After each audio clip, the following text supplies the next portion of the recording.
Good morning. Welcome back into Relove Guitars workshop shed. Here we have the first of Peter's 3 guitars. This is a vintage modified Strat from Squier with Duncan designed single coil pickups.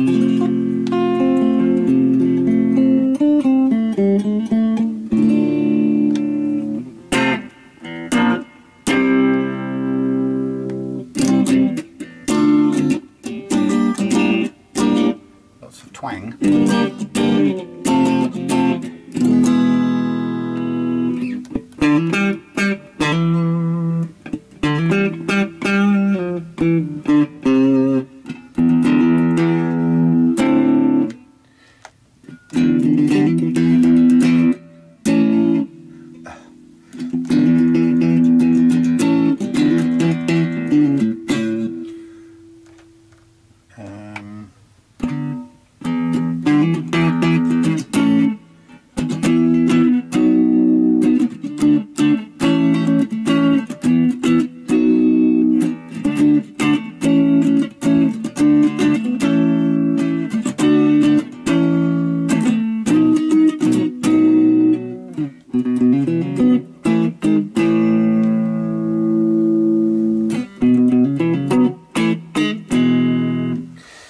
So, a very glossy, shiny 70s style headstock, I suppose.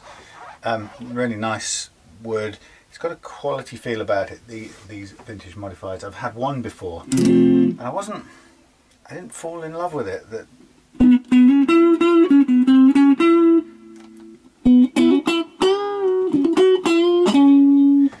I don't know why, but I didn't. I sold it.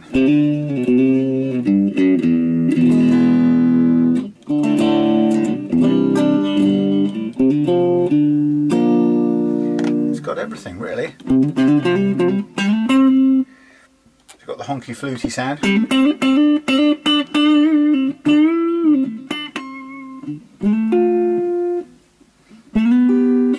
What's that thing?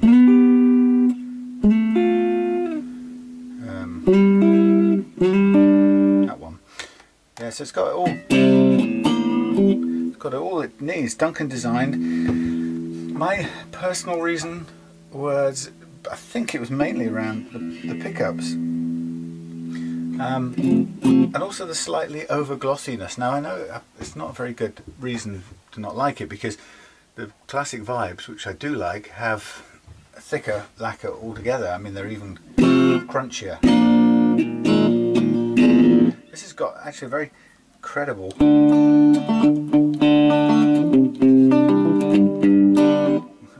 sound to it.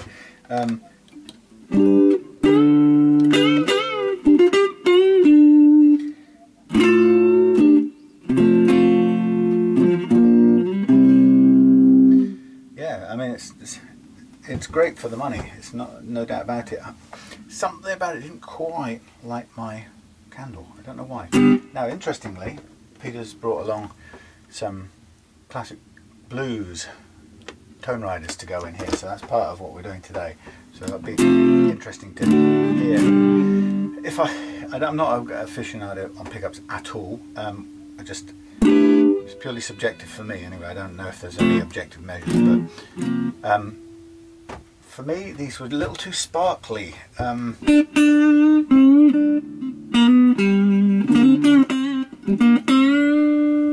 mean, that could be changed by capacitors and, you know, different pots even, maybe. I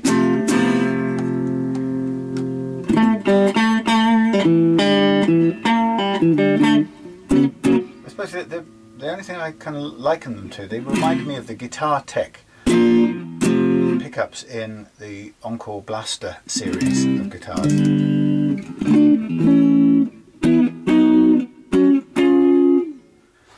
And maybe they didn't have as much Strat character, so these have got, you know, credible sound to them. Yeah, just I couldn't live with mine. Maybe it was the colour. It was I think it was a grey. Was that? Yeah, it might have been a grey. And of course I'm not a fan of the big headstock, so maybe there's a few little things, and I'm not knocking it. These are beautifully made guitars. They're yeah, you can't knock them. Sorry, I've got a creaky strap on. So anyway, let's just get straight into this. What are we doing with this? Well, we've got it's currently a lockdown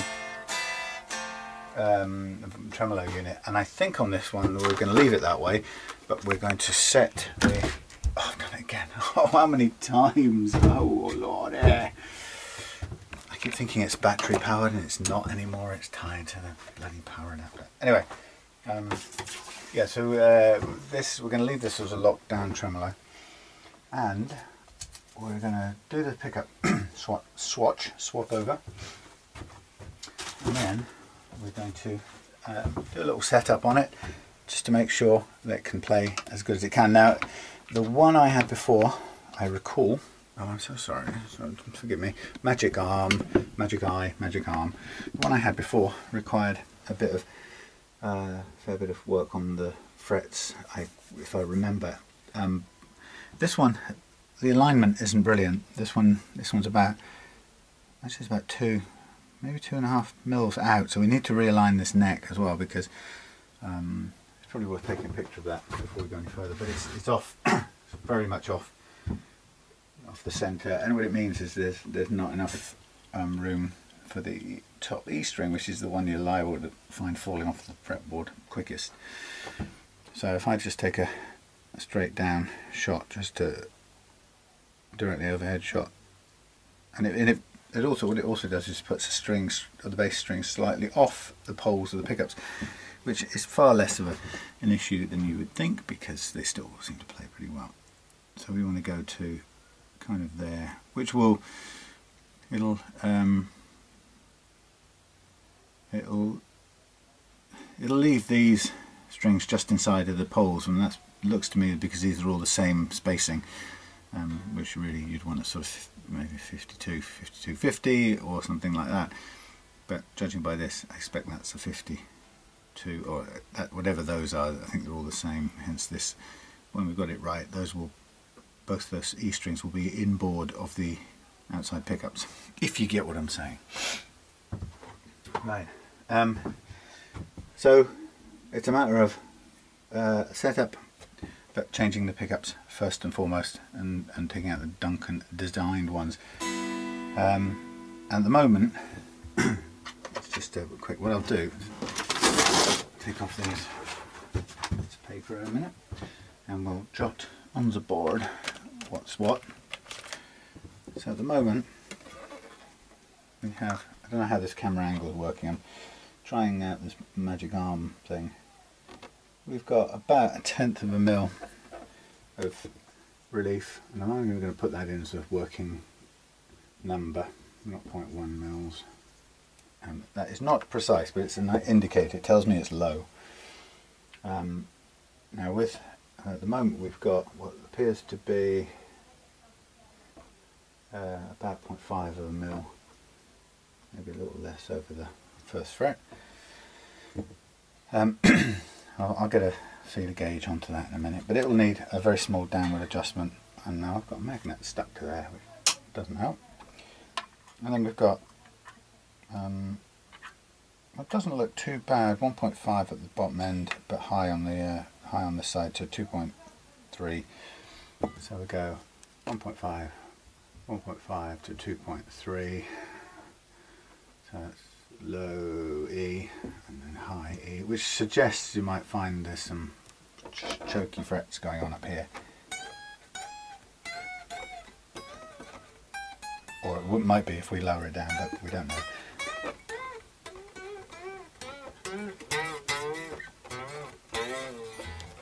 Anyway, we'll get a feel of that when we lower the action, and then we could do a bit of that now actually. Let's have a look.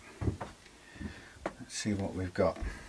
I'm just might as well, because the thing is about doing it now, it gives you a good quick idea of what you're going to get if there's any buzzing and choking and so on going on. So it's an early start. We've got the relief sort of where we want it. And now I'm going down to, this is actually about 1.2. Let's push it a tiny bit harder than that. And then we'll take this one down a bit too. So this is at 1.7, hang on. Yeah, 1.75. So I'll take this one down. This guitar has split post tuners, which I like. They seem to be really remarkably reliable, consistent. So I'm just checking now as we're going down.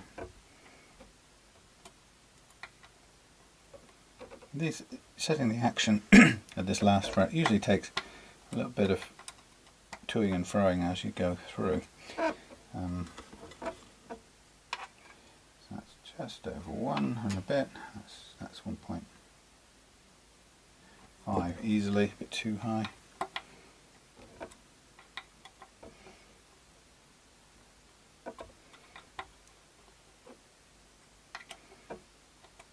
Okay. There's nothing we didn't tune. The string.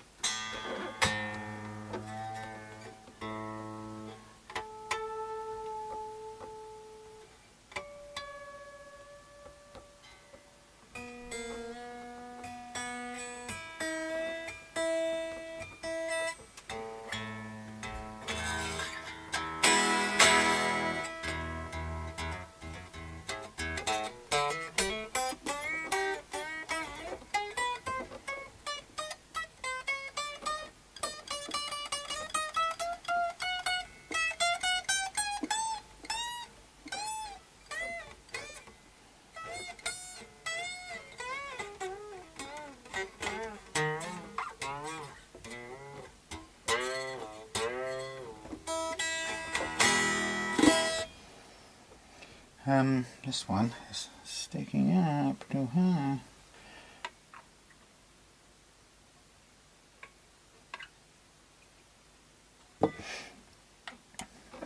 Okay, so I'm setting these for a very low action, and the idea is really to test and see whether it grounds out anywhere or whether we've got any serious problems.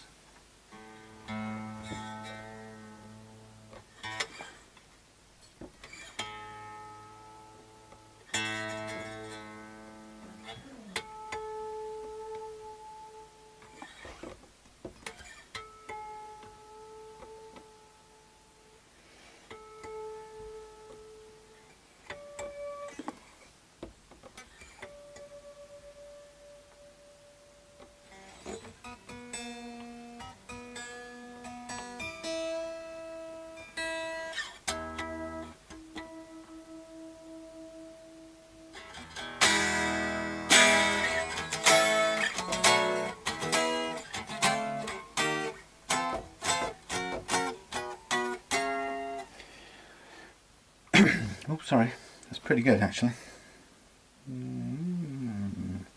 Looking across the lie of the strings, it's not bad. Yeah.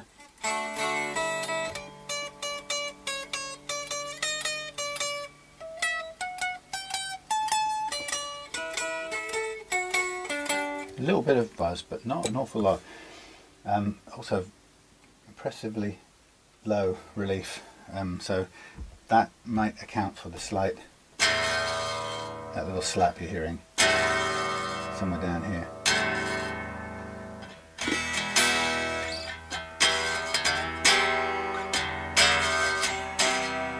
Not bad though, considering it's almost flat. You'd expect that. So just a quick check on the magnets, I love them. Check on the first fret action here. And what am I guessing? I was guessing at 0.5, wasn't I?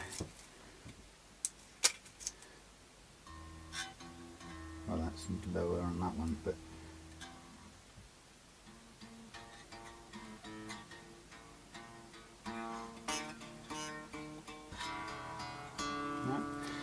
let's try R3. That could be pretty well set. The nut's in good shape because you can tell it's not pinging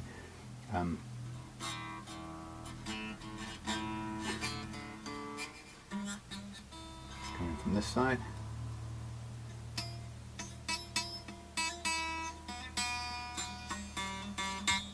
Excuse me, these are barely over 3, so around about 0.4 of a mil, which is kind of where I would personally be happy with it. So that's nicely done. Good condition, you're not hearing any pings, so that's not grabbing the strings at all, so that's pretty well in staying in tune.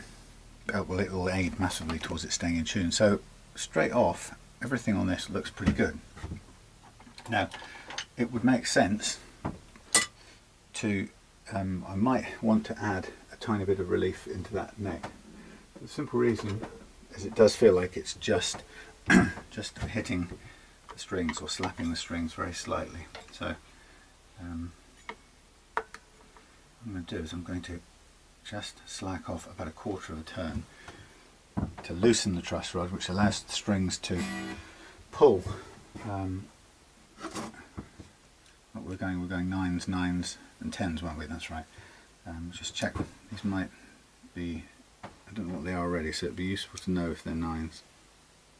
Oh, maybe I think they're hybrids actually. I think they might be, which would be a tiny bit different when we do the fret leveling. Well, it's a tiny bit different on the neck relief at the end.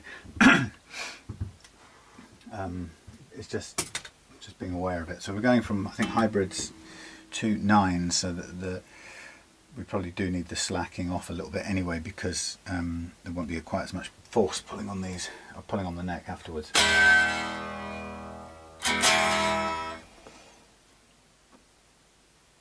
Yeah, a little bit more now, not a lot, but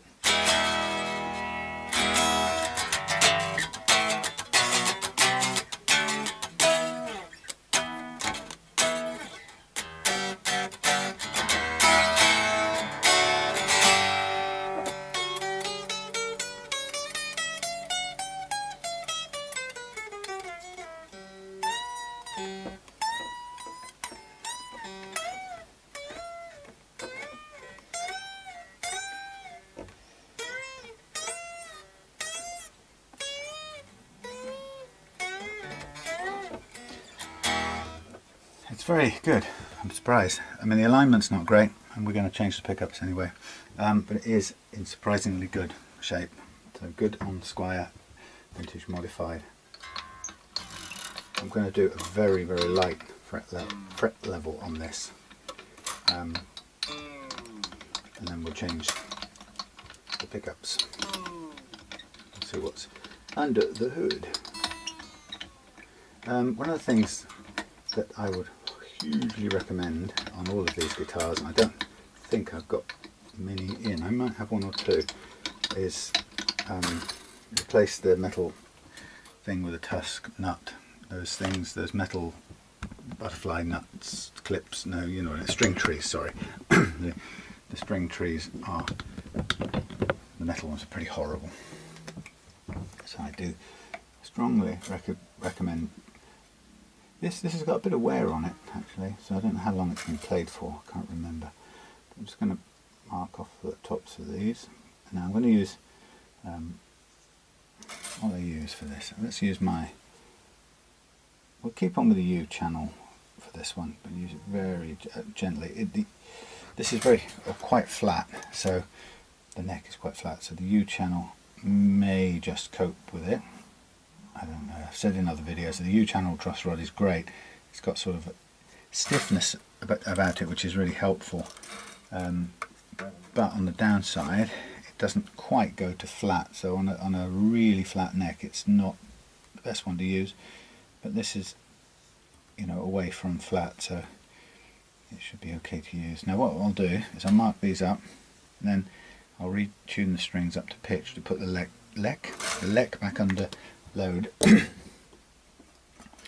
then once it's under load it will return to the position or the curvature it had to begin with, and then we'll level to that curvature.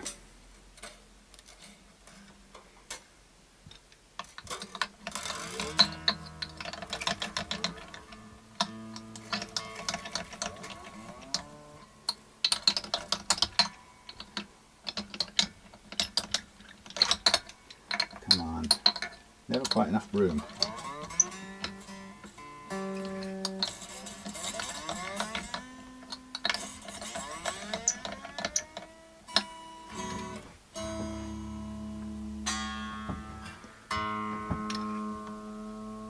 not far off. Wow.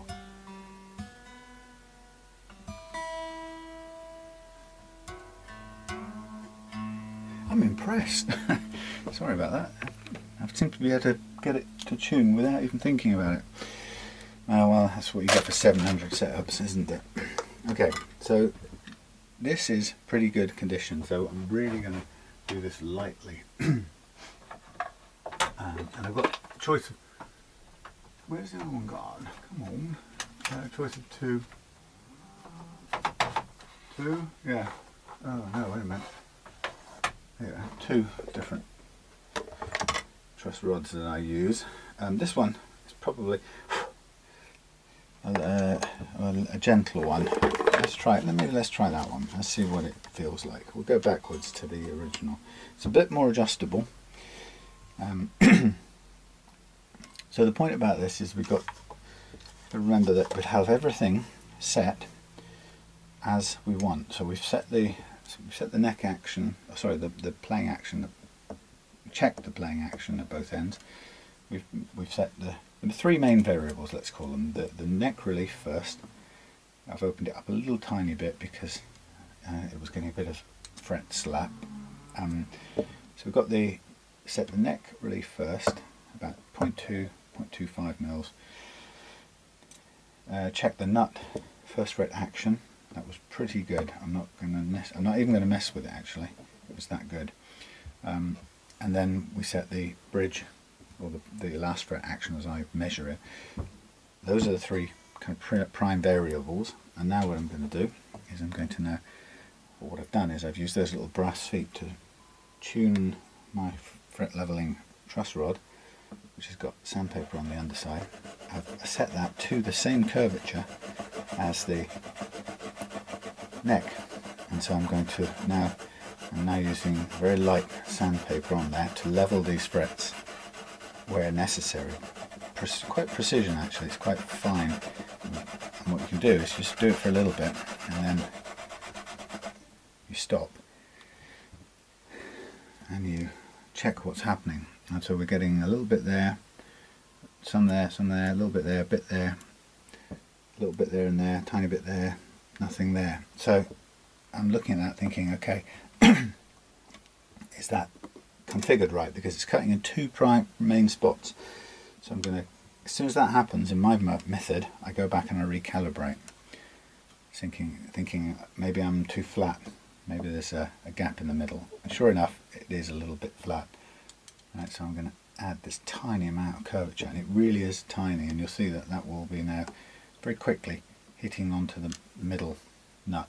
So that fractional movement there has changed the shape of the truss rod, and what we're aiming to do is to get it to touch all three at the same time, and it's very, very precise, and the amount of adjustment is as little as just kind of breathing on it. So I'm going either side of this, and it's so small an amount I can't get to the exact spot. Now if that's the case and you really can't get to it, there it is actually, just about. If you couldn't get to the exact spot, you go as close as you can. I mean, we're talking minuscule amounts. And then we place it on there, and I'm letting gravity do the work. So it's going up and down using, I think it's 400 grit paper on here, so it's very, very fine sandpaper. You'd have to work hard to ruin your frets with this. Okay, so we're getting a very light touch on all the frets now, and what's nice about this method is the way you test it is to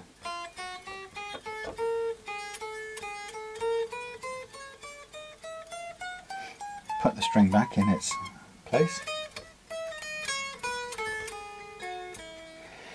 and test it and play it all the way up, and then move to the next one. Now I use the same calibration for the first two strings, and or first two string tracks, and then I recalibrate as I move to the G track, as I call it. Now this will have the added bonus of gently removing any playing wear or grooving man, on the lower frets. So that's quite a good sort of byproduct. And I'm doing it quite gently. If you're a first time user of this method, it can look a little scary, but actually it always looks far worse.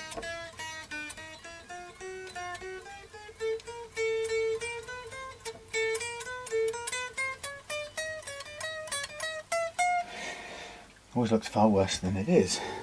That's rule number one, because you're just not used to cutting your frets, so you tend to panic when you see it working to begin with. You have to go quite a long way to reduce your frets down to a worrying level, but you'll get, it's one of the things you really will learn with experience if you do it a few times. Okay. Now I'm going to calibrate for the G slot, or G, whatever, the track I call it. So I tend to go north, as I say, of the G, of any track. That's still on point. Remove that, pull the G out of the way, put my little spacer in, rubber spacer down there, and then do the same thing. So this is a very precision matter here, because this is playing pretty good already. I'm just tidying up a few, like the tiniest of buzzes, that's what the hope is, and at the same time just tidying up also one or two of the bends at the top end. So you can see where it's doing a bit of work on some high frets right up here, which is good. I've explained many different videos about this, but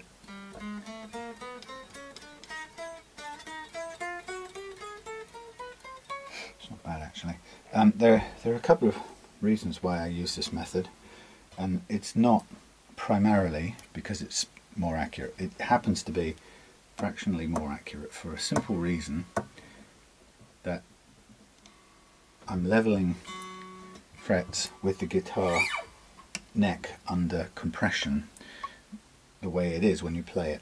So if you level your frets with the guitar neck not under compression, i.e. with the strings off and using a radius block or whatever most we used to do, or I used to do, then you reintroduce the compression on the neck afterwards when you put the strings on.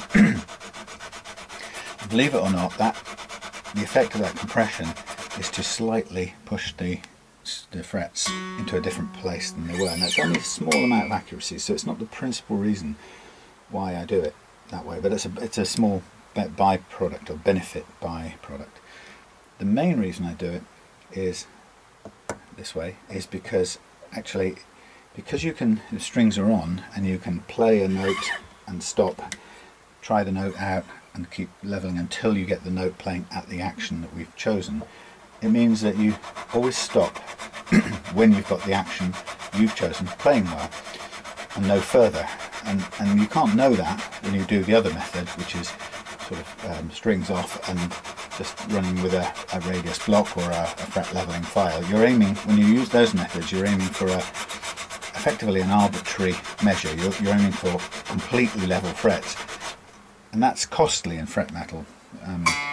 What I'm doing here, because of this method, it allows me to only level as far as I need.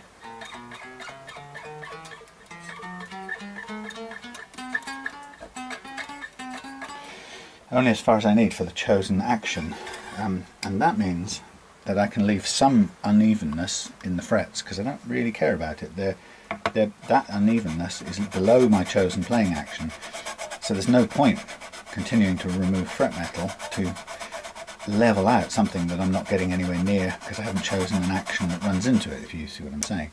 So this preserves allows me to preserve fret metal better than the traditional methods. This is the primary reason I do it, and also because the other methods is you fret level, you click up and down with your fret rocker and you go, right, that's really beautifully level, and then you put the guitar under load, put the strings on, put it all back together again, and sometimes you find that it's got buzzes back in it, and that's a couple of reasons. Partly because the compression effects change the way the neck sits and therefore the frets, pushes them out of evenness, so your hard work is kind of undone. And I think the other reason can be that the bolting on of a neck, let's say that wasn't, sometimes people level the neck off. If you bolt the neck on, that also changes the shape of the area around here, because it counteracts the truss rod's graceful curve and it flattens this bit out and so on. So there are a number of things that happen when you put the neck back on or when you put the strings back on. And this method does all the leveling with all of that in place. And it's very elegant.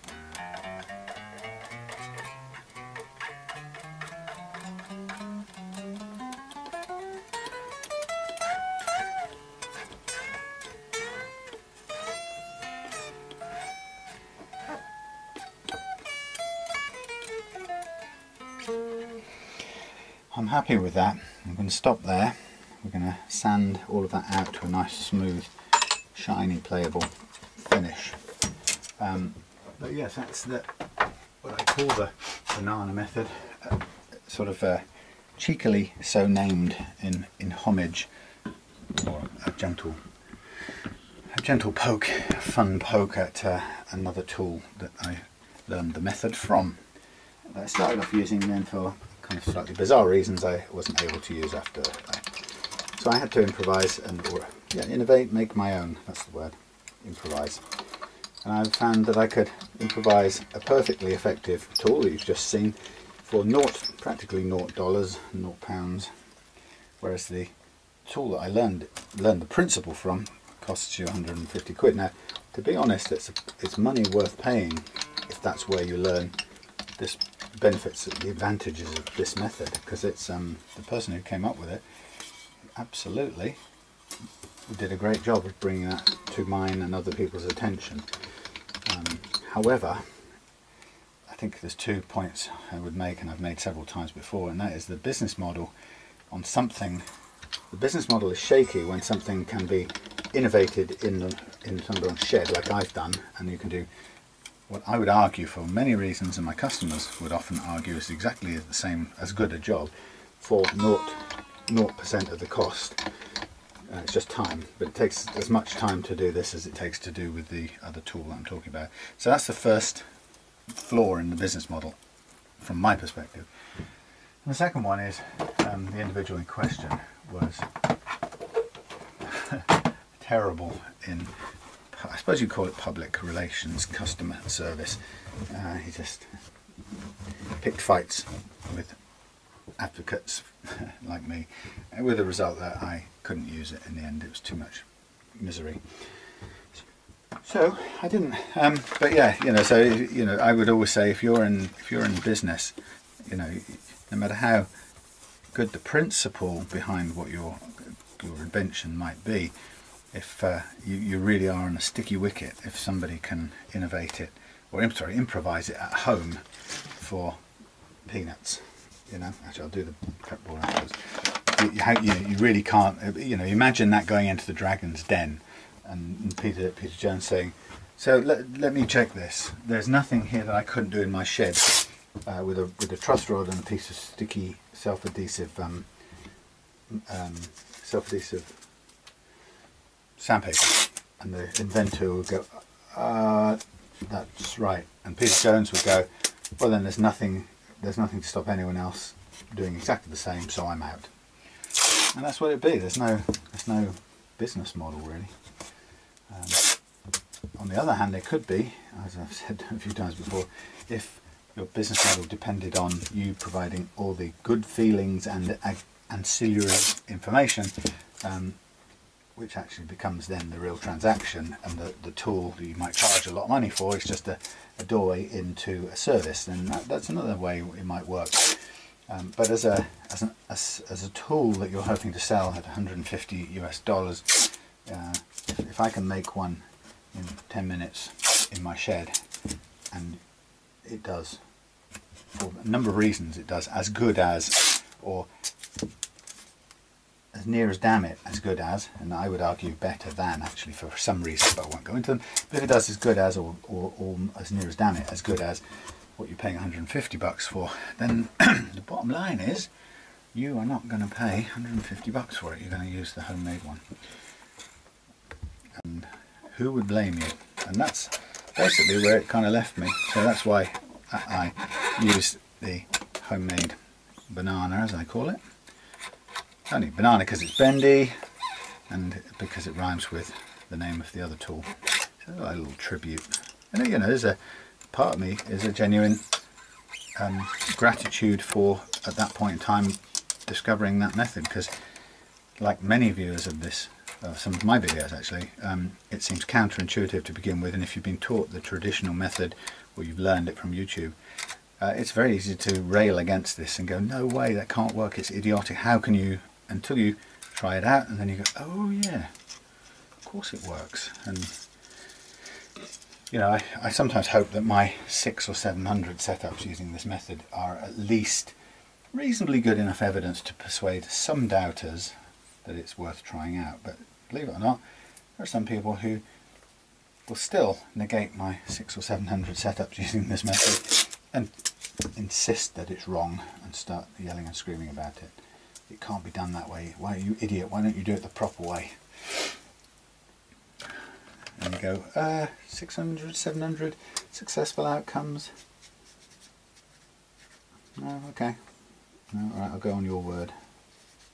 Hybrid 9s, Strat. Useful for future or other setups and whatnot. So I put it there, I've got loads of them dangling everywhere.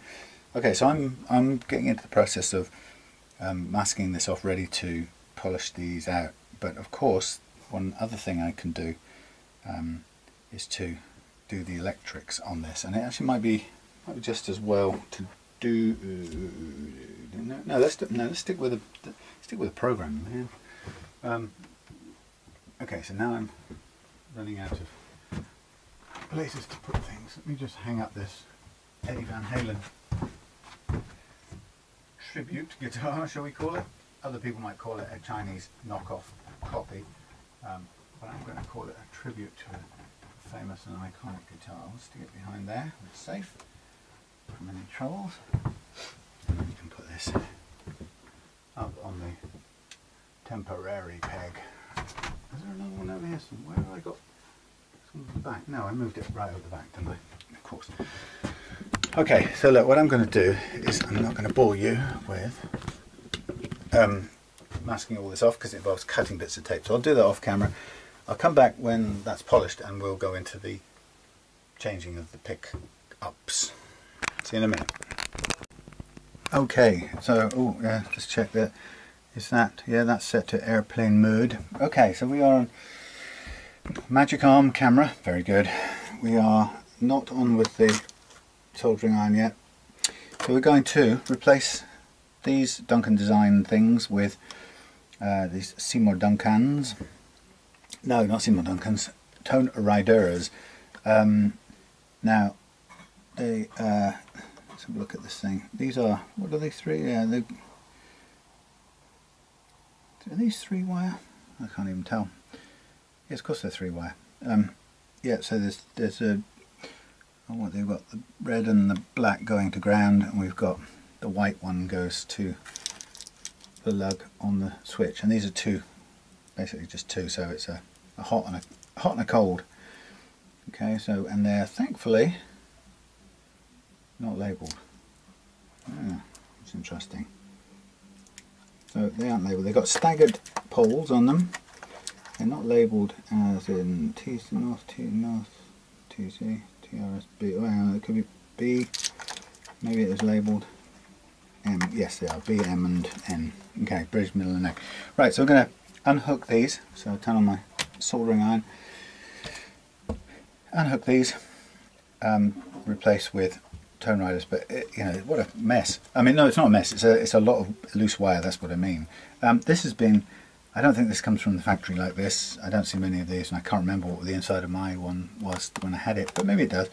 The reason this has got that sparkly tone is because it's running a 223 k ohms capacitor, which is less. Normally, you'd expect a 473 in a single coil thing, so that's giving it a bit of extra sparkly tone. Oh, nice. That's Mr. Blue Sky, yellow. Yeah, so basically that means you tend to have a bit more sparkle and you tend to use your tone pot more, but it's purely a taste thing to each their own. Okay, so what have we got? We've got 2 grounding to there and 1 grounding to there, so we can lever off this one first. Where did we go wrong? That one's almost hanging off. That was interesting. Not attached at all, or in danger of falling off. Okay, so out, very, very lightly soldered, extremely lightly soldered by the looks of it. Mr. Blue Sky. And I've got lots of a fair bit of this waxed cloth coated stuff, which is nice. It's vintage, sort of funky, but does not tolerate being moved around much. So if you're in a sort of situation where you're having to take things out and try again and figure out why something is or isn't working, you can quickly get into a snapping it off scenario, which is pretty disheartening.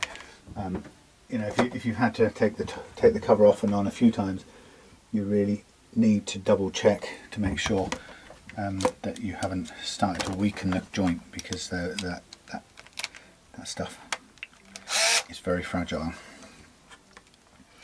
Okay, so I'm going to remove those.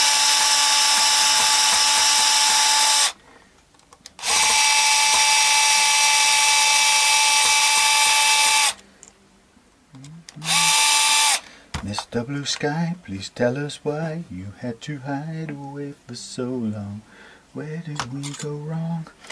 So I'll keep these together with those. It's always good to have them thrown on the floor. Mr. Blue Sky vocoder sound. It was all the rage in the, whenever that was, the 70s, apparently. Okay.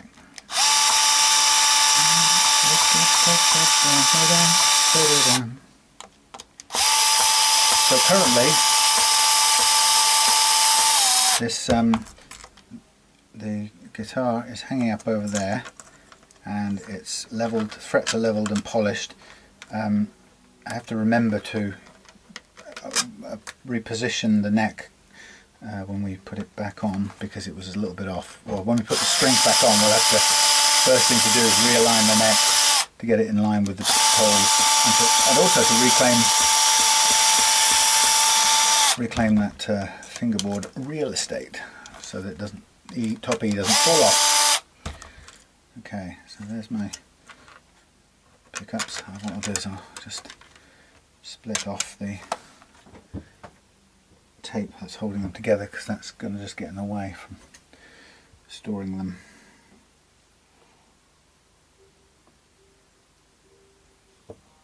Mr. Blue Sky. Is that my neighbours playing that, or is that Claire playing that? Who knows? It's quite tricky. These are incredibly delicate things. Really, when you're handling pickups around about this place here, where the wire joins the body, you've got to be so careful. Okay. And neck, and M. Okay, I can't quite name it what it is, but I wish I could listen to rock music while I was doing this, but then I'd get done for copyrights probably. Okay, so now we are ready to replace with our new ones, and these also have waxed vintage style wire, which again makes them a little bit on the delicate side. Normally they come with they've normally come with a rubber spring or some sort, if I recall, with Tone Riders, but these are just some bolty things, so I'll reuse the springs from there. Okay, bridge, middle, and neck. will they fit straight in? That's good to begin with.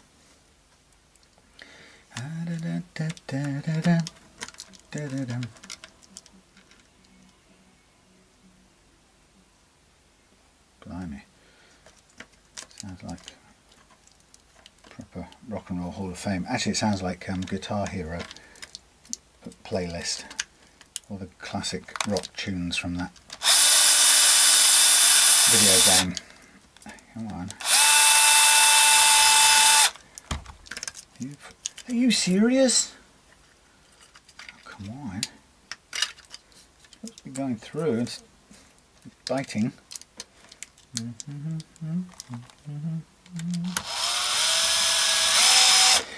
Why, thank you. You got to hide away for so long. Where did we go wrong? Da da da da da da da da da da da da.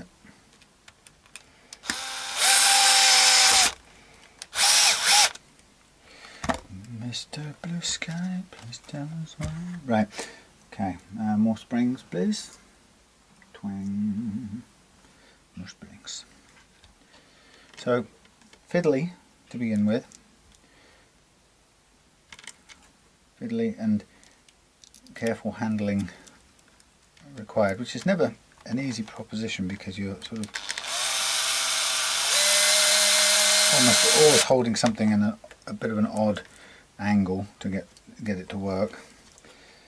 And the tiny little filament wires from the pickups, the little copper wiring, is so easy to break if you're not careful.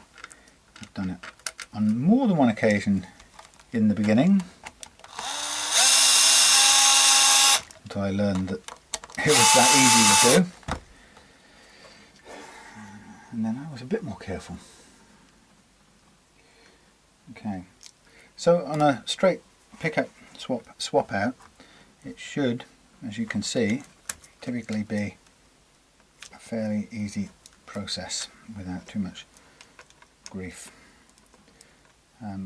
When you're doing like for like functionality anyway, there's nothing unusual. It's just a swap over of wires, or swap over of pickups, and then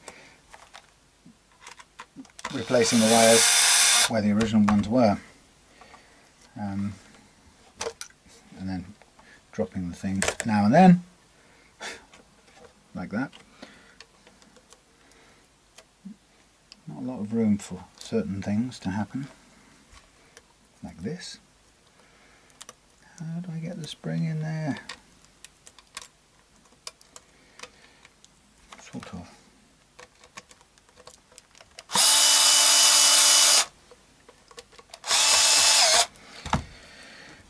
Right, so there's our 3 pickups in place, and obviously we now have to kind of bring these all down to where they've got to go and extend them and whatnot.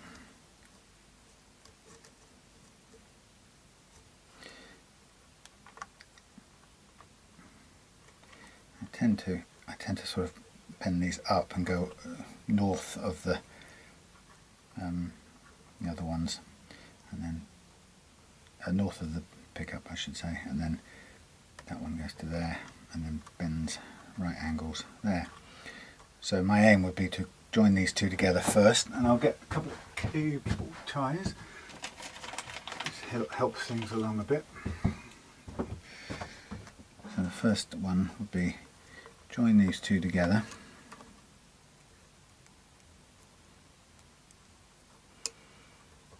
Try to straighten them out as much as possible. There we go. First one.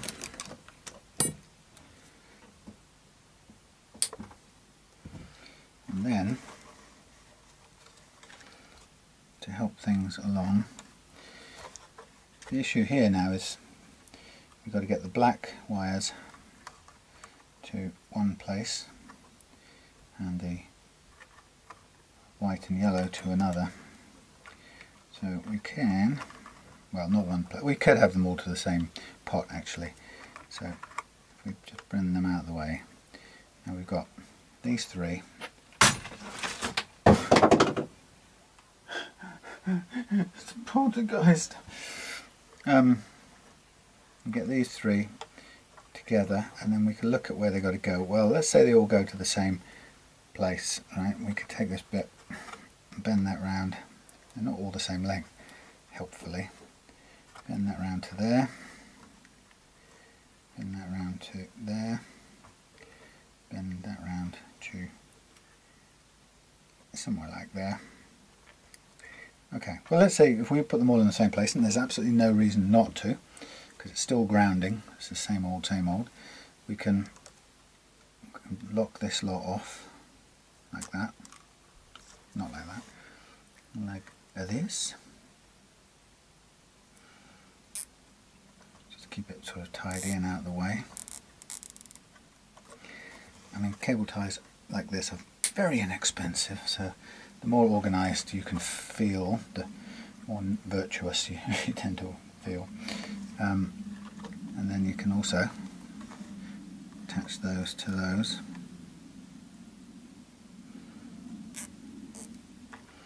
So all we have to do is cut a little bit of wire off those to get them to the top of the pot.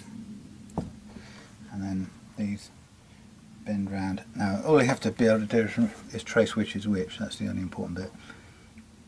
So that's going to be bridge, and I'm going to put a little colour mark on it. Bridge. And double check this top one.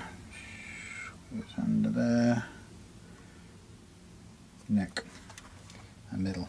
So at this point, you still don't want more than you actually need. So really, there's no guitar is going to be that much bigger where you're using single coils. So you really can afford to cut back to a size that you're using. So that'll be in the middle of the three. So there you go. So then get your knife or whatever you use, and it's a little bit difficult to do now. Typically you need a very sharp knife to get all the way around. Some people get on with wire strippers, but for some reason I just can't seem to use them.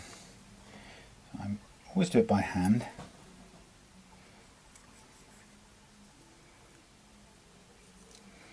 And then once I've gone round, you can then pretty much reattach them and get the right way up.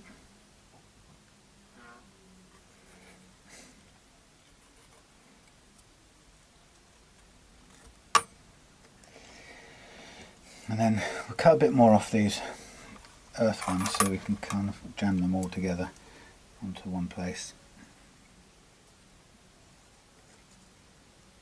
Now it's harder to see where we're cutting with these, so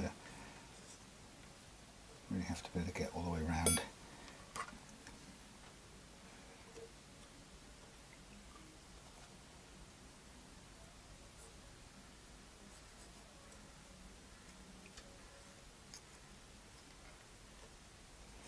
I know, I should teach myself how to use strippers, wire strippers that is, but for some reason I never do, and so I continue to play it the hard way. Normally you can spin a wire while you're doing this, but in this case it's already fixed in place. So now you can get the three bits together and basically wrap them around each other into a heap, and then put a bit more solder on there.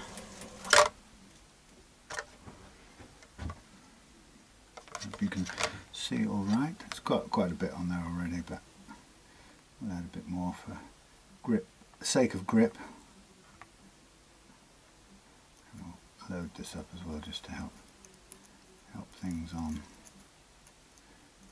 Come on. Okay.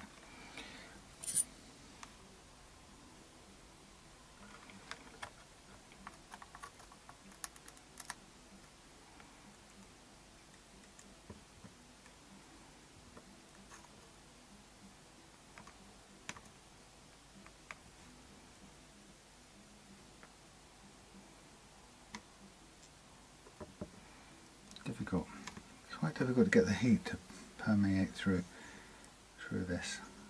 It's quite a big mass of wire we're playing with.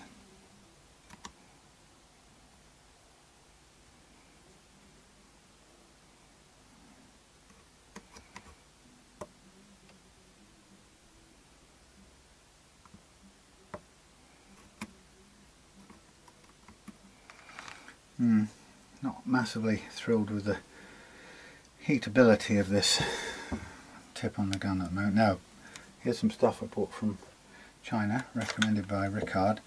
This will clean the tip of your soldering iron beautifully. It's actually not doing too badly anyway, but it's quite nice to shove that in there. Right, that's pretty well attached, even though it's not quite as heated as I would have liked. Okay, right, so now we have, what are we going, what did we say? Did we say bridge was, look at that, bridge is the blue, and bridge is going to be up here. Now I'm going to switch specs at the moment so I can just see this a bit clearer. Okay.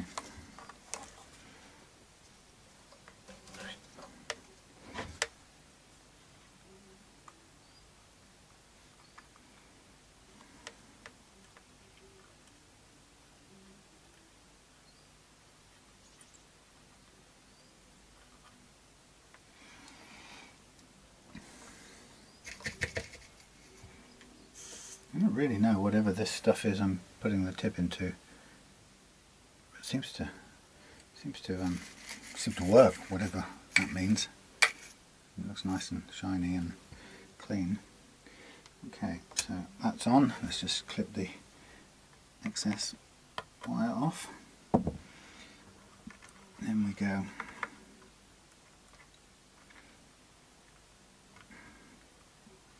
middle.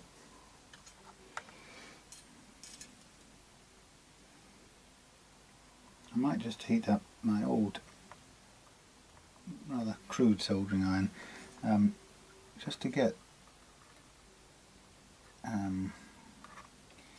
melt that solder on top of there a bit better for my liking. For which I will need, where did I hang it up? Here. Is it? Yeah, this is it. Which I will need to put it in there. This iron is brilliant for, this tip is brilliant for fine stuff, but I'm not so thrilled at how it does or doesn't pick up or send heat into a pot like this, particularly when the pot's already cold. The pot starts off cold, but this iron is fab for the fine stuff around the lugs and so on.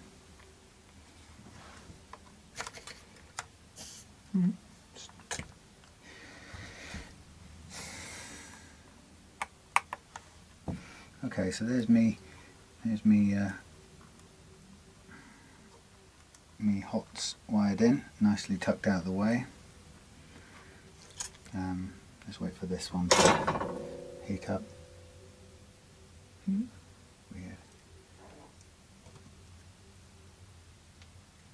And now chuck it on top of there. And then we just basically need to be ready to, oh there you are, resolder these back into the body of guitar. So let's get these sort of out the way.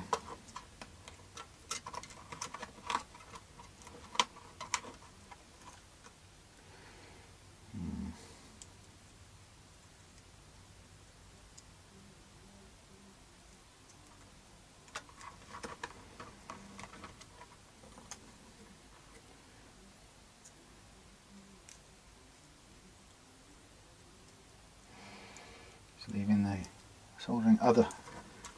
backup soldering iron to get hot a minute. Get in there. No? Do as you're told.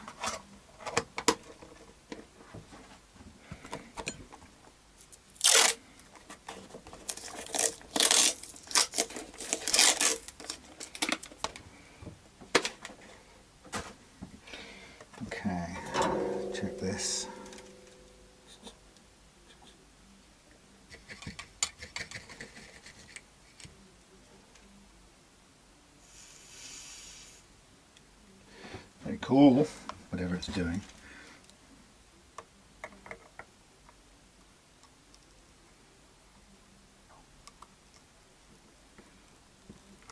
Come on now, chuck some heat out, would you?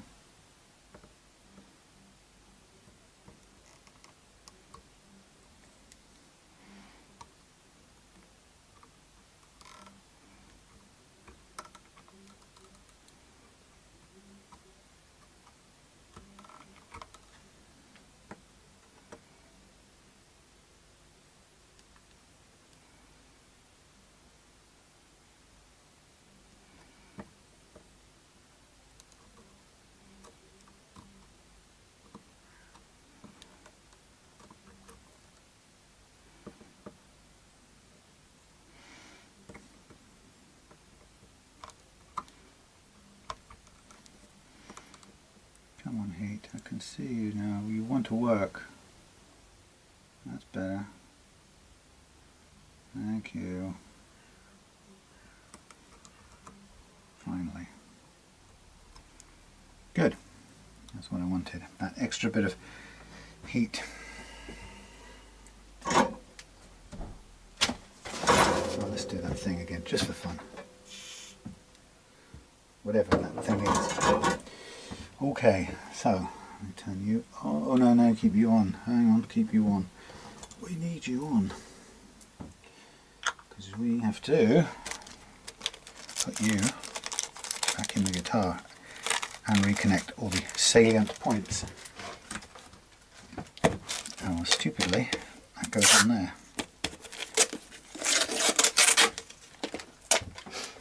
I'll pick up all those. In it. Okay. Zoom, high zoom glasses out of the way. Bits of wax spilling out. Okay, so here we have recipient guitar. Back again. New pickups, and this time we've got a couple of things we have to do. So that one goes through into the pickup cavity. Should have tinned it really to get it through the hole easier, but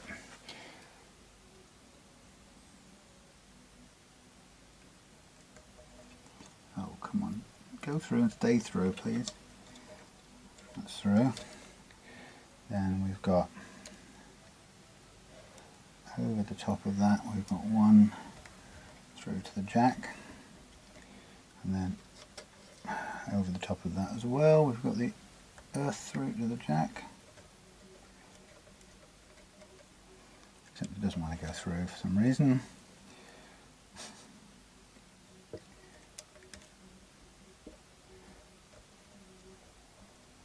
Come on. Right, that's through and that's through. And then, finally, will that hold that up? Can't remember where it went now. Where's the hole? There was a, oh there it is, a little ledge. Putting back on the shield earth, or the ground earth I suppose. No, that's the same word. The shield ground. If I can now remember where I put it. It's like a little tuner screw. It's always the way, that's what I use as well. This is a little round kind of spade thing, connector. It's much better than the ones I've got. I usually have to end up enlarging the hole, so if I could figure out where these were got, it would make my life a bit easier. Anyway, that earths the shield, which is vital for if you want it to work as a shield and cut out the electromagnetic frequency. This is an unnecessarily long wire, which you have to try and hope will go back in. And pull these through and just basically wiggle everything until pretty much everything you want is through and out of the way. Okay, that's looking good. So with a low power screwdriver tip, torque setting, I'm going to put back on a couple of pickguard screws just to hold things in place. So we start with extreme positions, like that one, and then down here.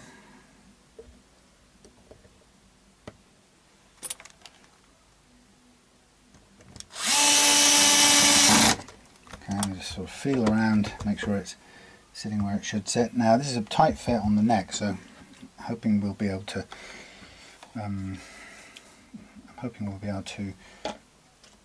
realign it. There's enough room to realign it, so it should be. Now before I do everything back up, I'm going to take a quick opportunity to electronically plug in this amp, and I'm going to just use, sometimes I use little crocodile clips, but here I'm just going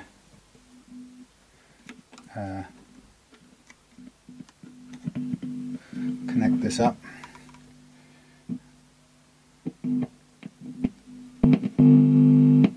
Actually no, I think I need to use the clips because I'm holding both. So I'll have red for hot,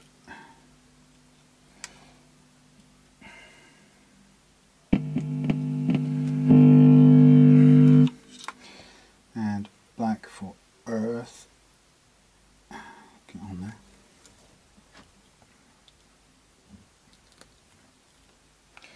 And then really all I'm aiming to do at this point is to check what's working.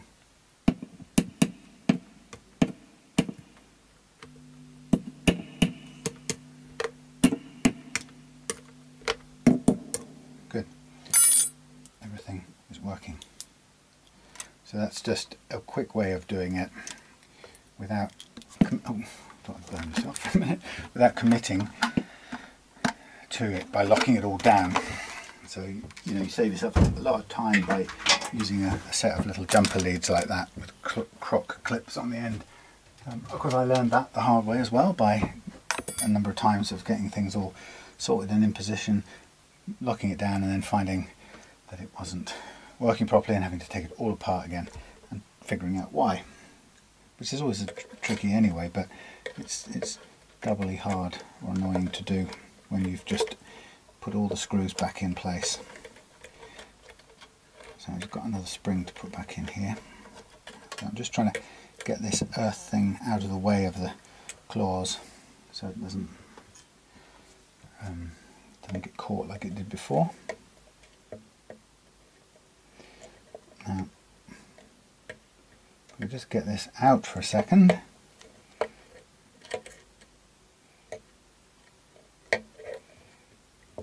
I should really take a moment to put some solder on there. That'll help to stick it down. This is another area that can be quite bizarrely difficult to get this connection back on, because you're trying to heat up a cold component, or a large cold metal component, being namely a load of solder on there, but the underlying trem claw is actually quite cold, and it's like a heat sink, so getting enough heat into it to get this to stick down convincingly can be difficult.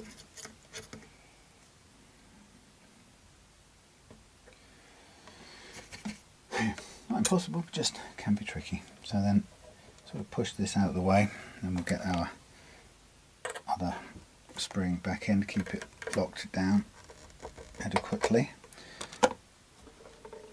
Okay, now we're on to this bit. Now I'll use the, I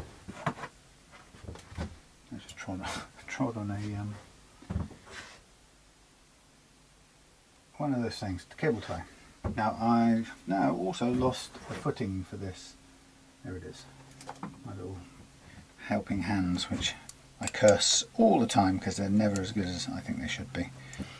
So for example, you want it to hold up this thing here. I want to basically sucker off the solder off here, and the question for me is, do they ever hold that properly? Well, they hold it, but it never seems to be strongly enough to do anything.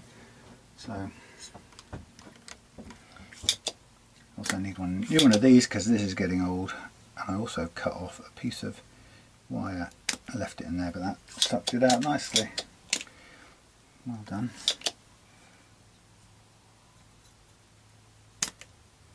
And likewise there. Good, that's encouraging. So, next stage is to line this up over here, and then we go tip, well, let's go black, earthenware first. Now I'm going to try and bend this just before the end, otherwise it goes right down to the fabric, and then you're trying to heat fabric and burn fabric at the same time as get solder onto there.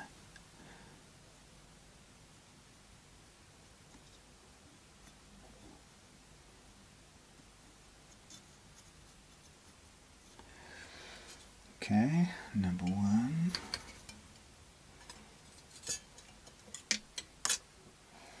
Cut off any excess. A little bit folded back. Twing. And number two. Again, fold that back a little bit short of the fabric, hopefully. Now, technically, it's better if you can get it to be positioned so it's in its natural position, pulling away, for example, like that, because that way that's how it's going to be when you get it back in the hool.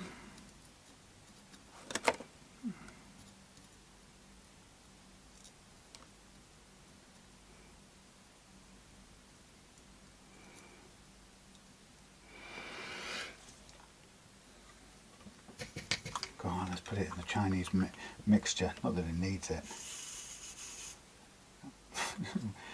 It could solve me anything, but Ricard says it works, so I bought it. And it comes in a lovely little pot. Why wouldn't you? I mean, it's like some exotic substance. I dread to think of its basic un-environmental origins. Lord only knows where it came from. Now, that's the only downside of this, is you sometimes have to shove this in with a load of extra wire too. It's never an ideal situation to have more than you need.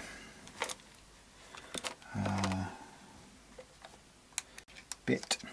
And again, once I've put this in, before I tack down all the rest of the pickguard screws, I want to make sure this works.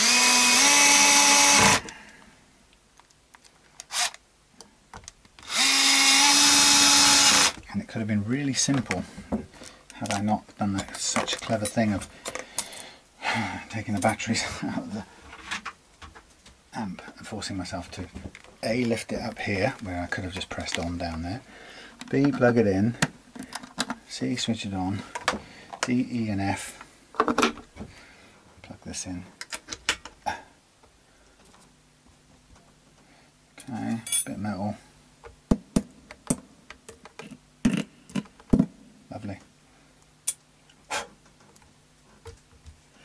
Okay, so fine. Unplug, unplug, unplug.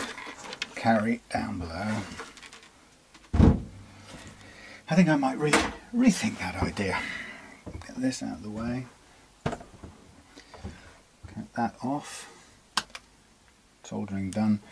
Now push in the remaining screws. I won't know about the alignment until we put the new springs on, and then we'll have to be prepared to adjust the neck at that point.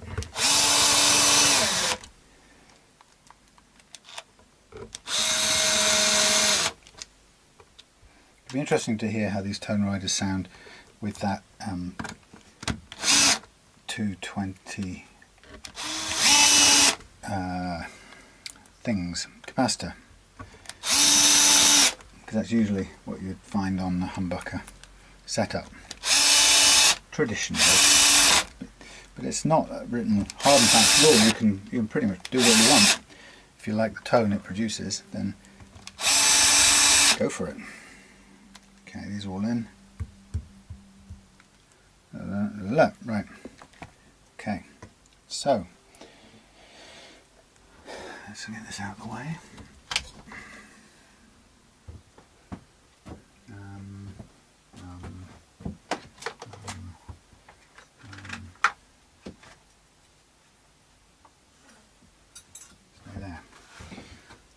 wrap up the solder. We're going to just clean the fingerboard off for a minute before we go any further, since it's I did already, didn't I? Yes, sorry. So I'll just give this a clean round here. So before I put the strings on, I'll oil the fingerboard and freshen it up. For this, I'll use a bit of tissue paper and some, I used D'Addario lemon oil, but other oils, sundry oils are available. And I only use this because I got it on Amazon once before and I keep on just buying it every now and then. It's so infrequent, because you really use it very slowly. So infrequent that it's hardly worth changing, just reorder. It's a very nice grain in this rosewood neck.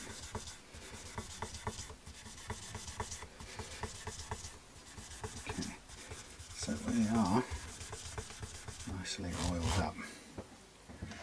Leave that sink in for a little bit and wipe off any excess in a minute. And then we dig out a set of 9s ready for restringing. So the next part of the process, having set the playing action in such a way that the guitar will return to that playing action once we restring it, it'll be fractionally different now because it's going to have a slightly lower pull on the neck, so we may find that it flattens out a bit, which is probably fine. We may not need to do any adjustment, but we'll put the strings on. They'll return the neck to the shape, close to the shape it was when we did the fret leveling, very close in fact. And then the next thing will be to stretch out all the slack in the strings to make sure that the guitar will stay in tune, because I've said on many videos like this, the amount of unreleased slack in your strings is 50% of the culprit in tuning instability problems. The other 50% is the condition of the nut slots, and typically if they are not cut properly, you'll get the strings will stick in the slots, even if you don't really notice it. Sometimes you can, if you listen out for it, you can hear it as there's pinging noises, which was what I was listening to at the beginning when I was tuning up. And if you need to make sure that they're cut to the correct first fret action, which is much lower, it needs to be much lower than most manufacturers or shops set it, to prevent any intonation tuning issues down here when you fret chords. And you also need to work until the slots are free and the strings run freely in the slots. And I usually do that with the set of files that I use, but if that, and quite often even when I've done that with the correct oversized set of files, I can still find it pinging when I'm tuning later on. And if I hear that, then I work with sandpaper or with files to just release or to open up the slot widthwise just enough to stop it pinging, and then I know that the strings are going to move cleanly through the slot, and that will pretty much guarantee me, that and the stretched out slack will guarantee me good tuning stability. So that's the secret to it. It's so much misinformation or misunderstanding in many ways, so that a lot of people will recommend or advise each other to spend on expensive tuners. There's nothing wrong with that. Expensive tuners are fantastic for a smoother, more precise tuning operation, but they're very often, that course of action is recommended as an attempt to cure tuning problems, and so it's a misunderstanding that the tuners themselves are the culprits in tuning instability. Same with the tremolo gets blamed for tuning instability, and all that the tremolo does is it just finds the slack and causes it to come into play, and if you've got slack, using a tremolo will, I suppose, you know, it'll bring that or eke that slack out so that your string will be out of tune. Mainly, actually, the tremolo, it's the tight nut slots that cause the problem, and your tremolo will pull the equalize the pressure that's built up due to tight nut slots, and it will, as soon as you use it, it'll pull the string through, equalize the pressure, and you'll suddenly be out of tune, whereas before you used it you were in tune. Okay, so a thing to do right now, this is probably a good moment, is despite having all the string there, now is a good moment to do the adjustment on the neck. So you can see how that needs to be over there. Well, we're not going to move the bridge or the saddles, so the way we're going to do it is by adjusting the bridge, and I'm going to need to pull the neck towards me, or in this case down, push the neck down. So I've got strings dangling akimbo, so we've got to make ourselves a bit of room to do this. And what we'll do, while there's no major pressure on the strings, sorry, on the neck, we'll slack off the neck bolts like this.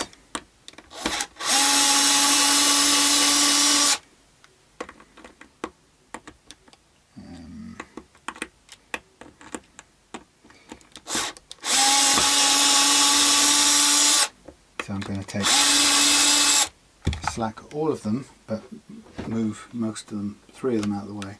Now I'm pushing down quite a lot and reverse the screwdriver and go back in with this top one,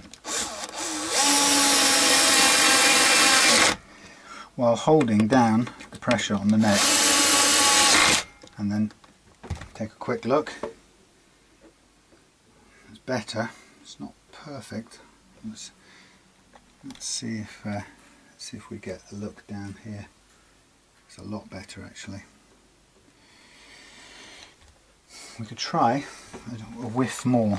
I am doing again. So this time I'll physically put a bit more force into it. Obviously not so much as to break the whole thing. Right. So pressing down. Back in. Keep the pressure on. Back in. And let's take a quick look. Yeah, that's much better. And then back up with this one. So that's how much adjustment room you find you have with a strap or telly or any bolt-on style neck, and you don't be afraid to use it if your strings appear to be in the wrong place, and you know, moving the bridge is a mega big hassle option. Then you need to be prepared to adjust your neck like that. So what I'm doing is, when I'm putting these, I'm pulling the strings through, I'm running about an inch past the tuner in question, cutting it an inch longer than the tuner, and then that goes into the split post, and then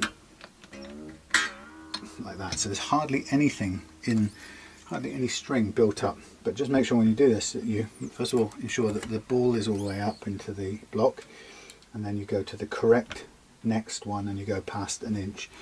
If you get it wrong and misalign with the wrong one, you'll suddenly find you've cut it too long or too short. Short's the problem. Long would be great because you can at least shorten it. So this one here, going over the top and around. But I really do like these split post tuners. They are very, very stable, or very good time tested tuners. I had them on my JV Squire for 30 years and they worked flawlessly and kept, you know, well, they kept perfect tune because the nut was cut correctly from the beginning, but and the slots. So,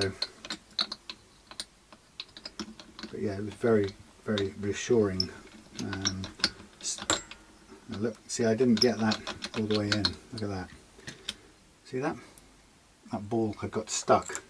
So I'm going to, just before I load it, I'm just going to take this first curved over bit off, because that's now excess. I thought I got it, but the ball jumped up. So it wedged on the outside of the block, which is what it can do too easily. So that gave me back a bit of extra play in the string, allowing me to cut off the excess and continue before I put any major creases or I keep looking at that. That's not in action. You're in action. Okay, so up to the end, passed by an inch or so. Cut. Try and make sure the ball is at the top. I mean, it's usually not a problem. If it jumps forward, then you've got yourself more string to cut off. That's all. If you want to continue to limit the amount that's going around the post, which is always a pretty good thing to do. And finally,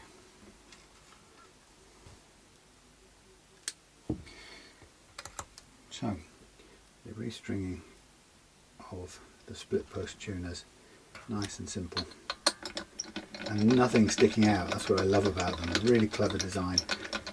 They lock beautifully and there's no sticky out bits to snag your fingers, and that is much appreciated by techs and luthiers, I am sure.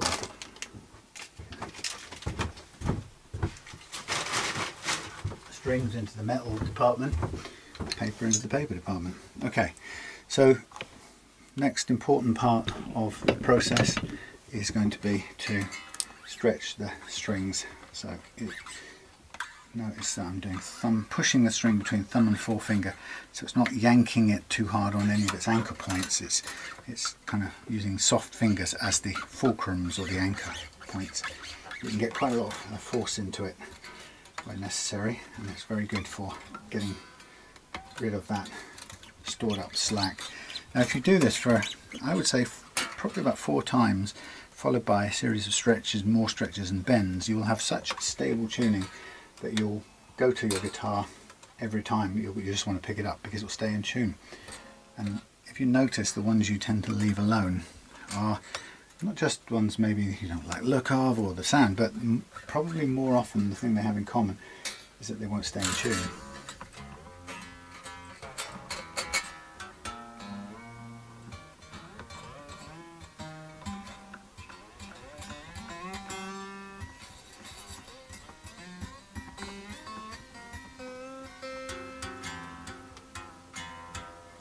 Now that was a guess.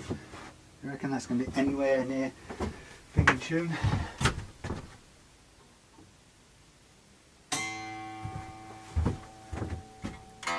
No.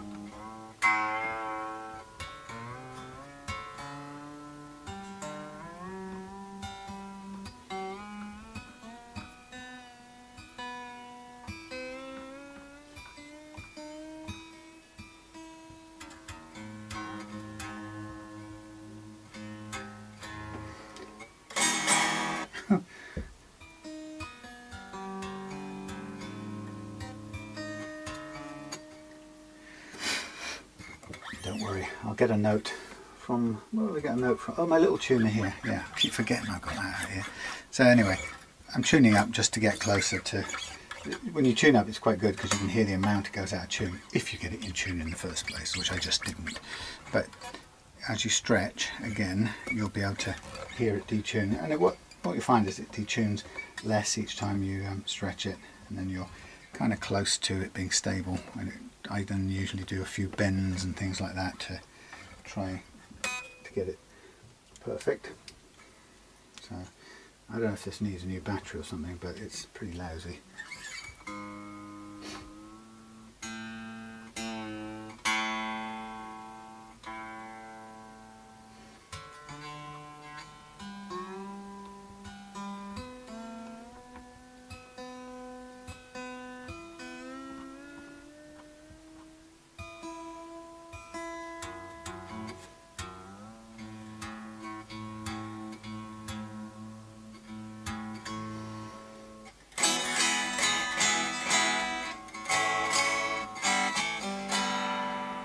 Is this thing moving?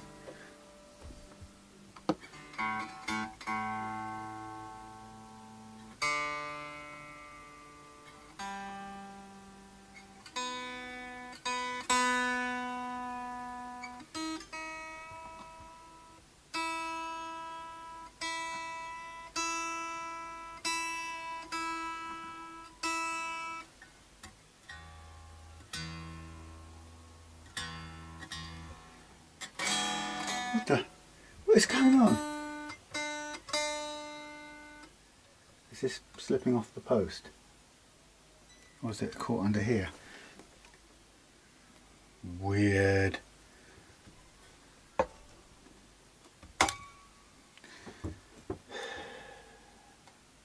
Okay.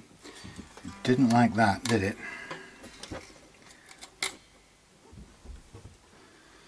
Damn.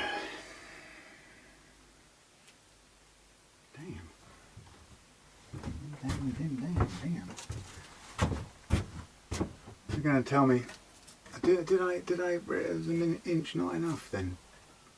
Curses.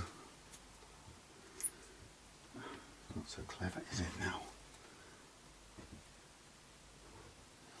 Okay, I'll go a bit further. It's fine. Hold on a second. Where did I go? Got a whole bunch of things here. Where? Keep treading on.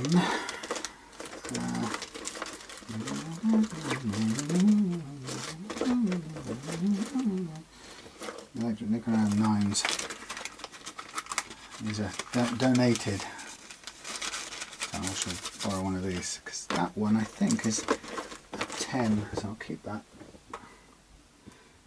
for another time. Right. One string.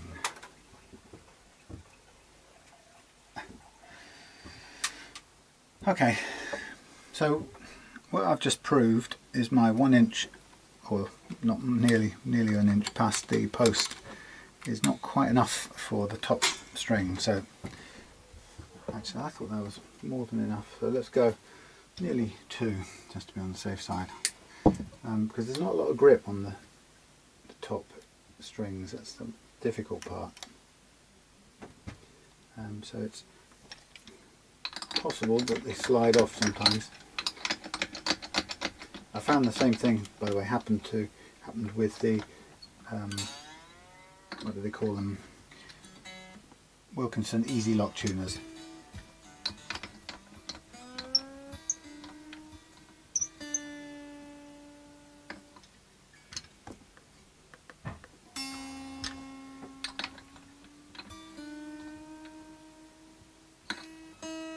Yeah, that they were supposed to, you're supposed to be able to put them in. Oh, it's done it again. You're supposed to be able to put them in and turn them 90 degrees through the 2 different holes, and they go on perfectly, lock perfectly, but funnily enough they don't. Now I'm just noticing something here that I haven't noticed before, which is a bit odd. These saddles are possibly too big. How weird. I didn't ask Peter whether he got these new, these guitars, but I'm kind of wondering what we've got going on here, because this is weird. Let's get in between there. That is odd. Slightly to one side, like they've been that way for a long time, or to get these on central. Right, well that helps a bit in terms of the positioning.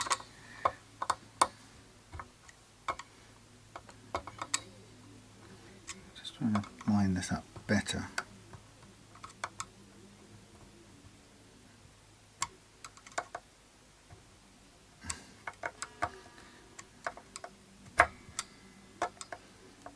That's kind of, yeah, still a little bit to one side. And that one's partly because it's touching this screw here at the front, so it doesn't want to sit straight, but actually, that's not helping the positioning that way, but we've corrected most of it. Okay, let's put some stretch into this one a minute.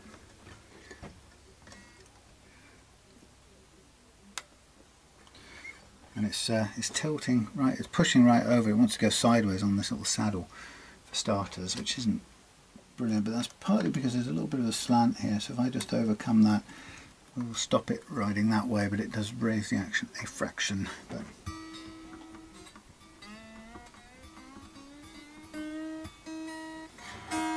okay, let's go back to stretching. Okay. Yeah, I just wonder if these are the correct saddles. They're not too bad actually. They just seem to have grown used to being sideways a bit, which is curious. But anyway, sort of hopefully cured that a bit.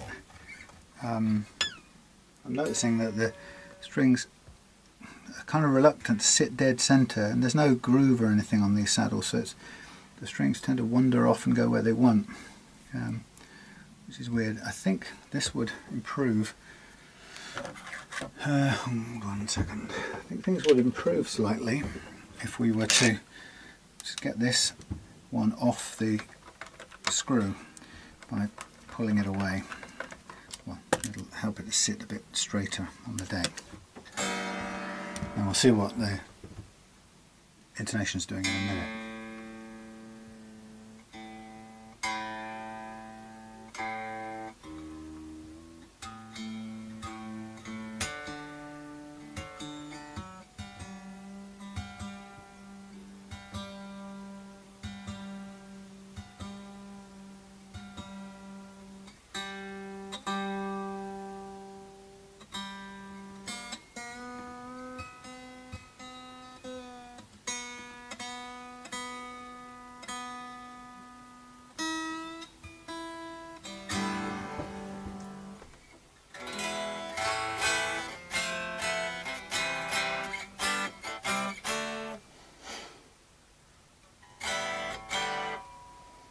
Okay, so yeah, in raising those up a fraction, I have now unevened those a little bit, so I'll just tweak that. Okay, now that's higher than we want, so take that in. No, it's the opposite way. Oh, crikey. Raise. So I always recheck the action right at the end. My way of doing it. Possibly get a better. I think that's a bit tired now. That one I'm using. And those are too big. What am I looking for? I'm looking for something like this that sinks to the bottom. Damn it. Okay. Thank you. Right. Okay. Give me an E. Oh, give me something I can see.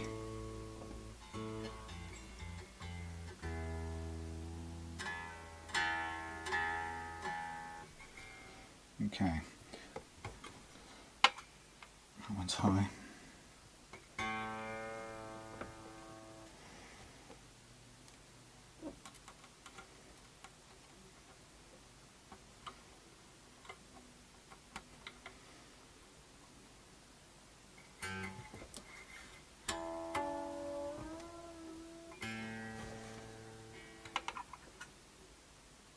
Okay.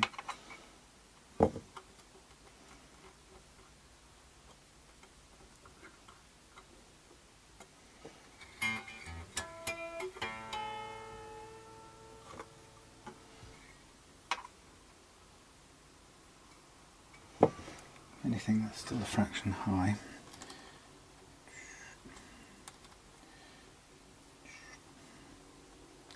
These little legs on these grub screws are slightly difficult to control. They don't really behave very well.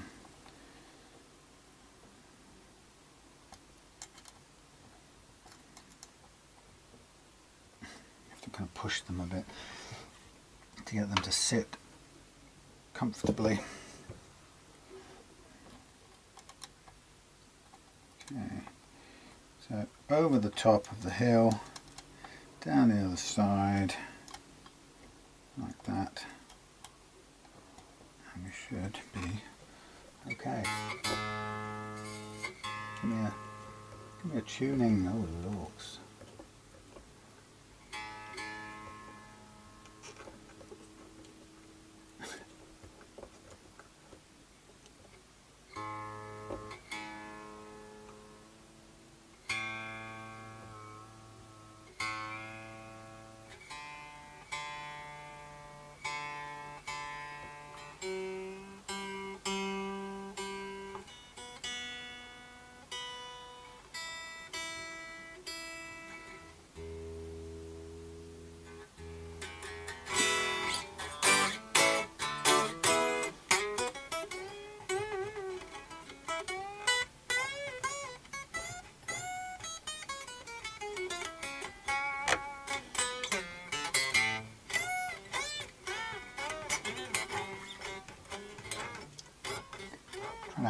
Fender few notes to squeak out the last bit of detuning.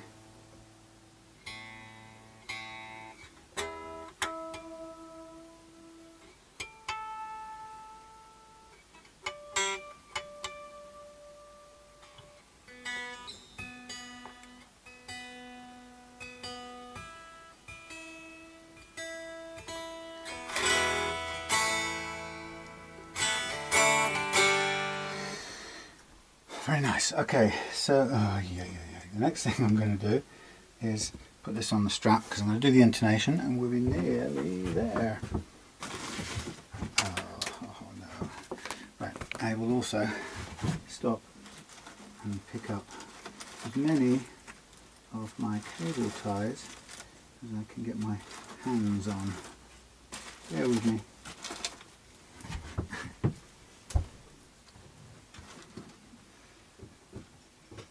Cost money, they're plastic, the fewer of them they go into a bin and then into the sea, the better, I guess.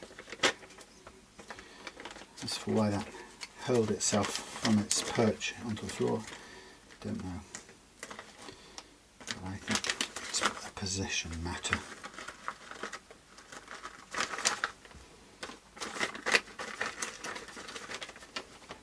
Okay, stay there. I've got a bunch of white ones there, funnily enough. Right. Let's put this on. Back to front, back. I can never tell with this stupid thing. Back to front.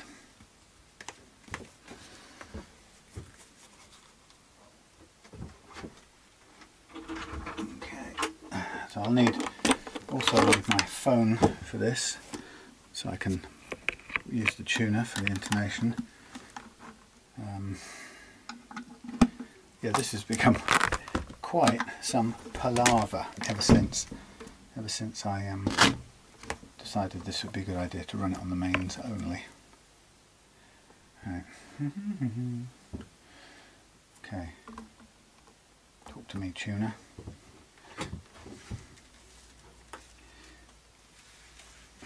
Always keep holding on to a customer's guitar because you never know what the strap is going to do. You can never afford to make a mistake. Now I've got a knot. Of all the things, let's have a knot.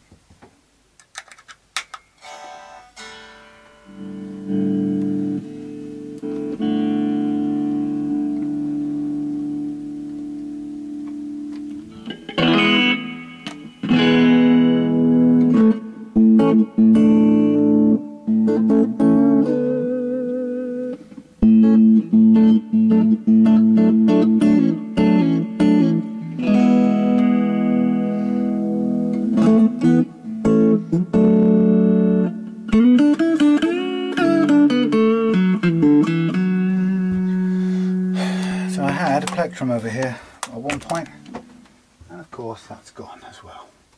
It's weird how that happens, isn't it? Okay.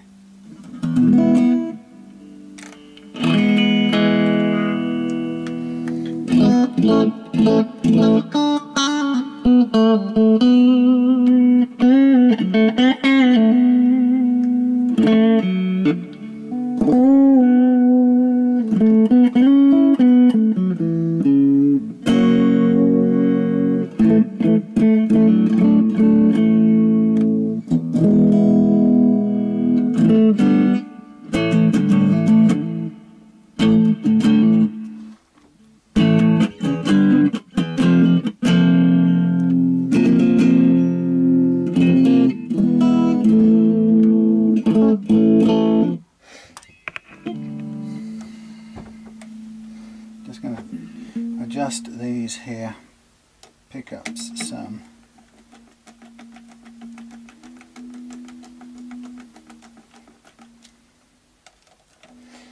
Totally down to the individual where these end up being. I'm going for about 5mm under the pressed string or held down string at the last fret, but some people would want closer, some people would want further away, and I think the only rule to keep in mind is, so I'm told, is that the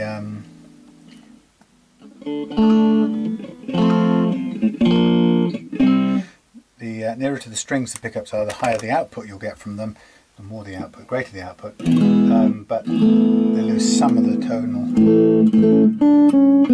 dynamics, they say.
I suppose the only down thing about having a 223 capacitor on a single coil and no tone control on the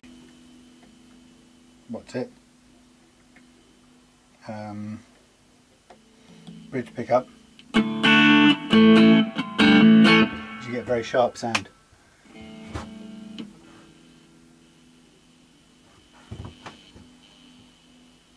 It's interesting, there's a bit of buzz from the lights there. Disappears in the middle position.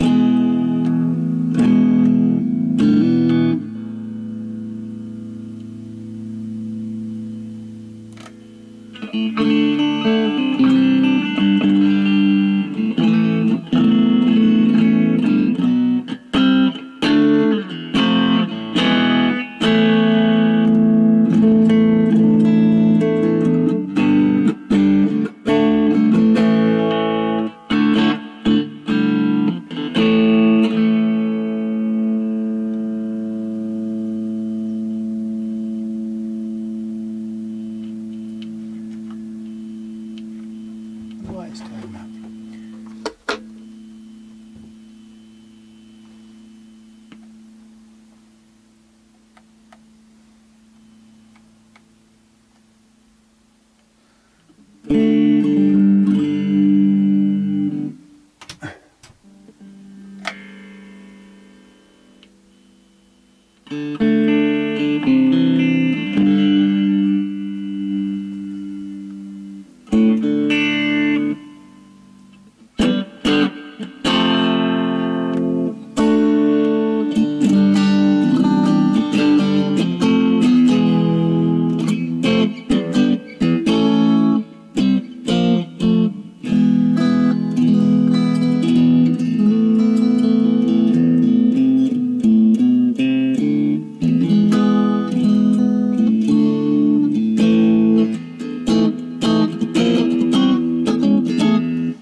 Get on with the what do you call it? Oh, let's leave the lights off a minute.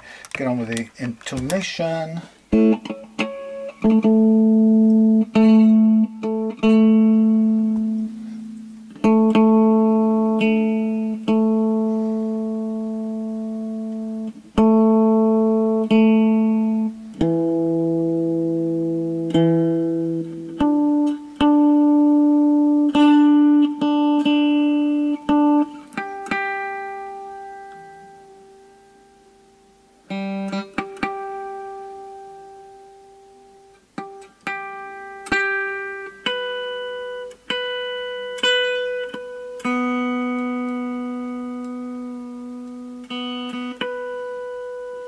bit of creaking in the nut there.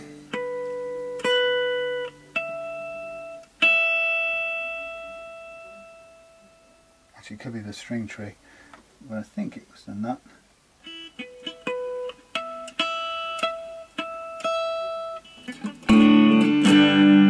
The intonation's good. Okie dokie. I'm just going to put a bit of sandpaper into that nut slot and take care of that. Curious about the slight buzz. I'm checking. Yeah, I was checking the lights, but everything's grounded, so there's nothing else that I can think of, and it goes away in the middle position. So I'm kind of having to think it might be the famous 50 cycle buzz, but I'll double check. One thing I will double check is the jack socket, but everything else is where it was. There's nothing changed on the underside of there, so there's absolutely no reason. We've got it earthed here, absolutely fine. So I'm just sort of paying a tiny bit of tension one more time to this. There's so much wire coiled up here. I'm just curious. I don't know why, but sometimes if you get wire massively coiled back up on itself, you can get odd effects which aren't helpful. So for example, I'm just going to take this, I'm going to press this inwards a bit more out of the way. You never know, sometimes even touching a bit of what do you call it, this lacquer sometimes can upset the grounding.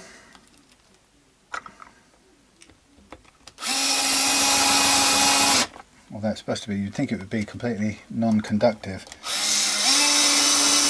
and I have discovered that in certain guitars where you have to obviously put the thing through a tunnel, like in a Les Paul or something, or even a Tele, sometimes when you crush it all in, fit it all in, you get the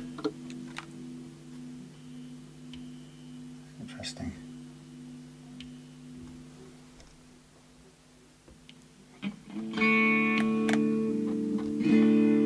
I think it is that, you know.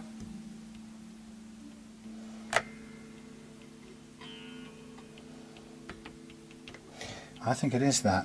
It's just bizarre, isn't it? We've got so much. It's such an old-fashioned system. This. It's really, really weird. First of all, we're coiling wires up in there, and secondly, we're in a very small space, and these things stick out the side, or they touch things all too easily. So let's just double check how that goes through. And that goes through there, opens up to there. You wait and see. If I were to cover off the bottom of that cavity, just as a little test, I bet you we can make a difference. And if that's true, then what it will show is that the thing touching, for the positive wire touching the lacquer, or the finish on the inside of the jack socket hole, can have an effect. So I don't know how this is going to work, but look, I've cut myself out a little patch for fixing my inflatable boat. What the heck, eh? Let's chuck it in there and see. We don't mind, we don't care. Chuck it in there, squeeze it down there, right. That's a bit. So that will take care of the bit touching out there. And let's put a little bit on the sides. It's weird if it happens, but I have seen it before, and it's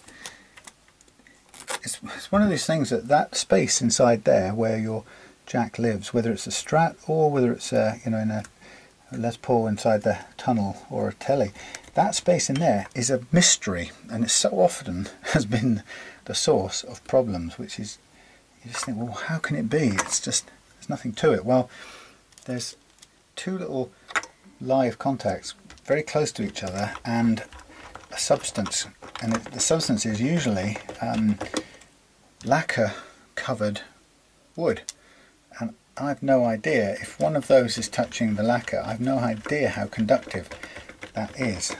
or not, but it isn't inert from what I've seen in the past. I've had it grounding out. I've had hot leads grounding out. But let's just see. It'd be amazing. See if we can see the difference. Ha! That's normal. Oop.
Also, I'm just thinking, you know, something. I don't want to have to do this. I've got a sneaky suspicion about something. Oh God, I don't want to have to take this apart. I think this is an aftermarket switch, and I think it's touching out on the bottom. That's what I think's happening. Oh Christ, I don't want to undo this. I've seen this before, and when people upgrade, because I'm pretty sure this never came with an orange drop, okay, as a Squire. I could be wrong, but I don't recall that being the case. So look, we take this off, okay, and I'm going to put a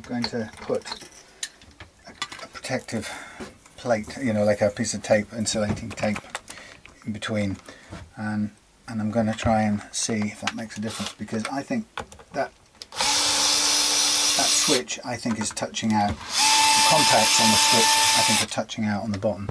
Like I said, it's really not something I'm just guessing at. This is something I've seen before when people upgrade these guitars. They're not full width bodies, and they don't take that kind of Oak Grigsby or Fender style switch. It's too deep. So there's a very strong likelihood, I think, that it's touching out on the bottom.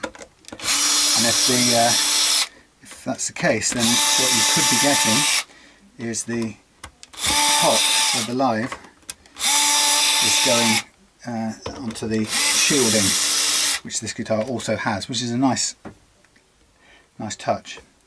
But yeah, I think these are too tall for this guitar, this switch. So I'm going to try and just swish it there, and then into that cavity a hard rain will fall. No, into that cavity I'm going to put a bit of helping hand. I'll try and get it right first time. A bit difficult to do exactly, but something like that. Right, so there we are. We have hopefully what will be a shield, an extra shielding. Let's just drop that back on and see if everything is happy. Okay, let's see now what we get.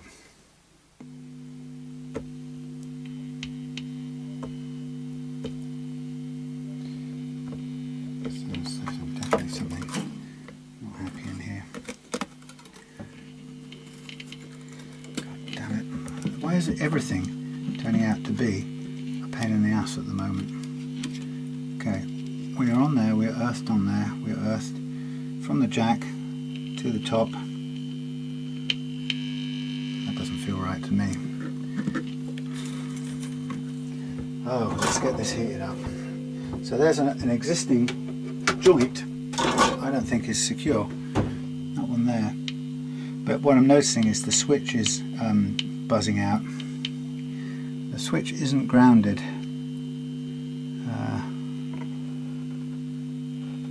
Is this switch ever grounded? I've never seen a ground lug for this switch.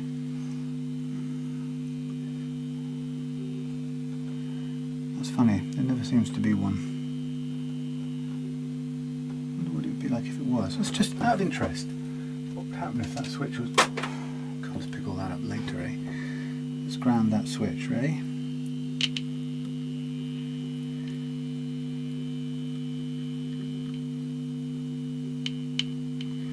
Nothing. Okay, so we've got ground coming in from the jack there.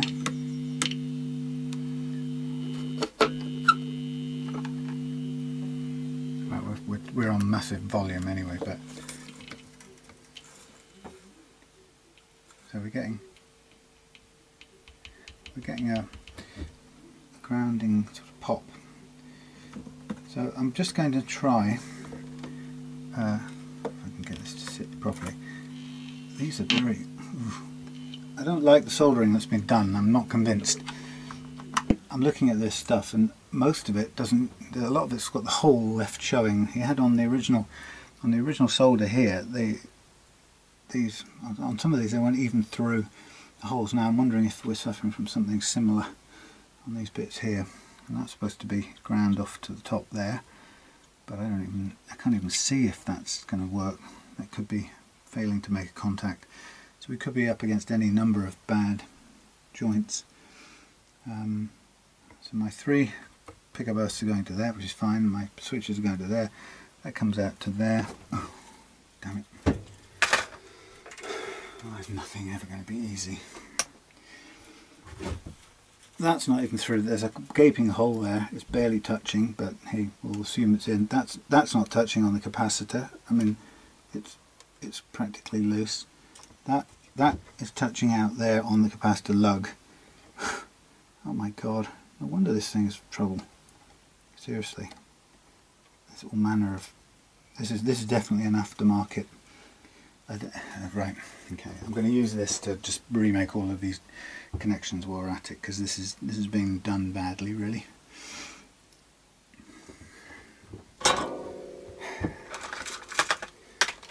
I can't sort of leave it be though.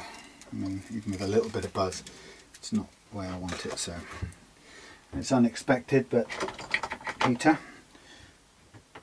This is not from the store, is it? It's not as bought. I can't remember the history of this one. Right, so this is now sort of less suboptimal because I didn't really want to be doing this in this position with wires fitted and stuff kind of and dangling everywhere trying to heat up solder on pots. So straight away I'm going to try and get a decent connection on all of these things where it looks like it hasn't been made already for one reason or another.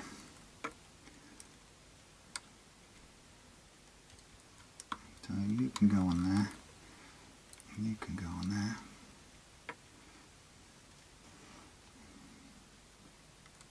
You can go on there, right. That is connected up to the lug there, that is connected to that lug there. I'm going to basically just remake all of these others, which I think, I'll wager, are somewhat inadequate, and they're going to try and pop out at this point. So I'm going to push them back through and hold them on.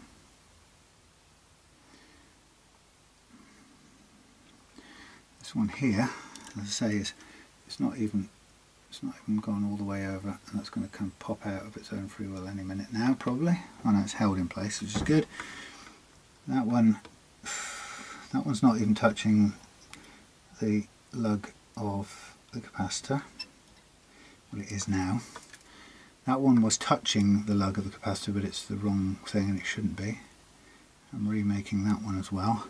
That one's joined, but there's a hole. I'm going to fill that, make sure it's actually connected, full stop. I don't trust the join on top of here now with these either, so I shall fire on a bunch more solder and get to squish it down with this here. Oh shit, well I can't do it with those. It's not going to hold, but that will hold, and I'll put another one on here for this cast off. Yeah, so there you go. This has been upgraded, but poorly. Careless soldering, basically. That's part of the problem of not knowing the provenance of this of a guitar. You don't know where it's come from. Come on, let's do that again. I'm not happy with that. Don't be silly. Come on, get on, stay. Oh, for flying out loud! I've got no way to grip this. Come on, just stay on there. Thank you. Okay, so check back through. They're all done. They're all done. That's connected to nothing. Tone, shared tones, end, third one, empty. Connected to both of those now, finally. That, I don't like this joint here. That's supposed to be holding all these three down. I'm going to try and remake that one as well, because who knows what's going on there. It's going to potentially ping off and everything go flying at this point. Oh. Come on you go.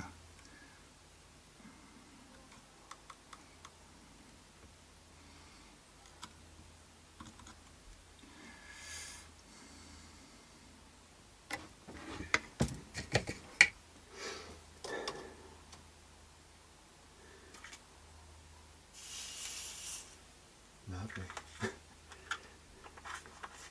It's like lip balm or something, lip salve. Okay. So, as far as I can see now, I have done my utmost to reclaim the integrity of this.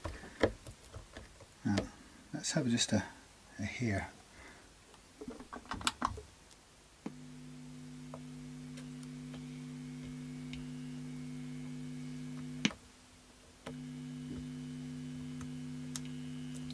Okay. I don't know what is causing that. Anything that live that's touching anything that shouldn't be. How badly soldered are those parts of the switch which I can't see? Hidden, badly soldered. Christ.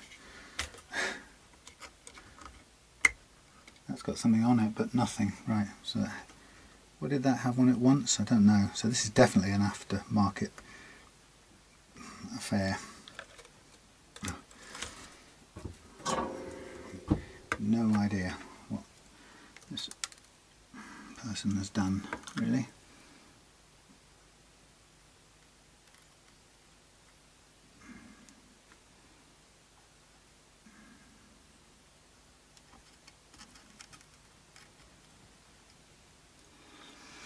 Nothing on there, and then there's crossover from here to here, which should be fine, but it's no, that's got a gap as well. It's very barely attached, so who knows.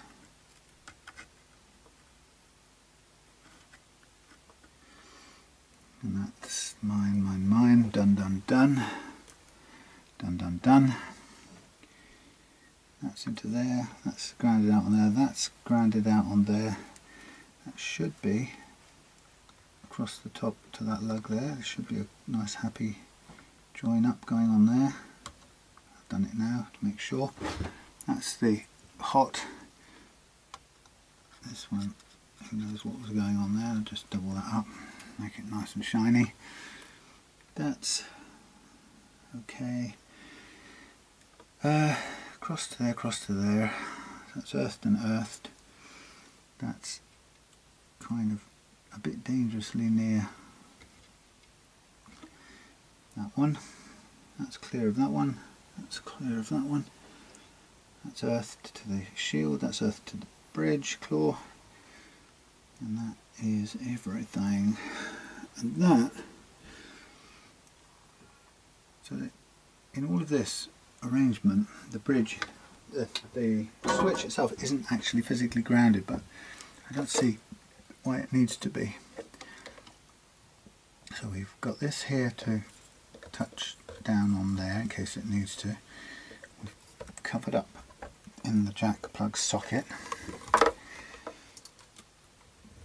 That's as much as I can do, I'm afraid, because that should be fine.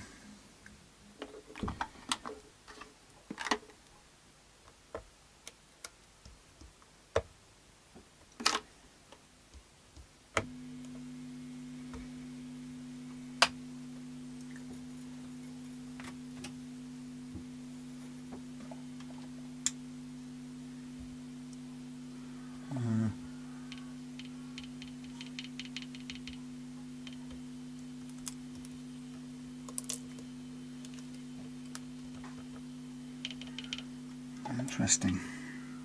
So it's not the pickups are not an issue in this. There's something.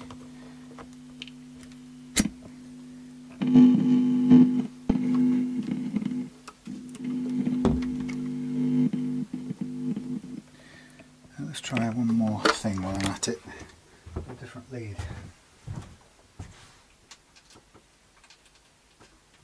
And then I'll have to stop with this because there's no more I can do. It's all wired up as well as I can see.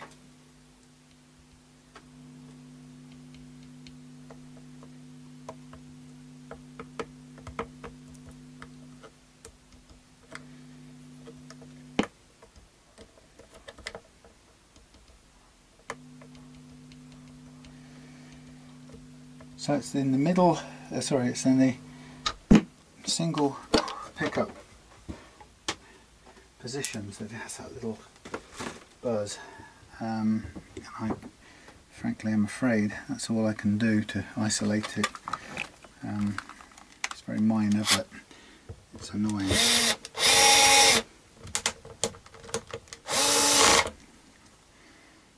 I'm not going to rewire the entire guitar, but from scratch, I'm afraid.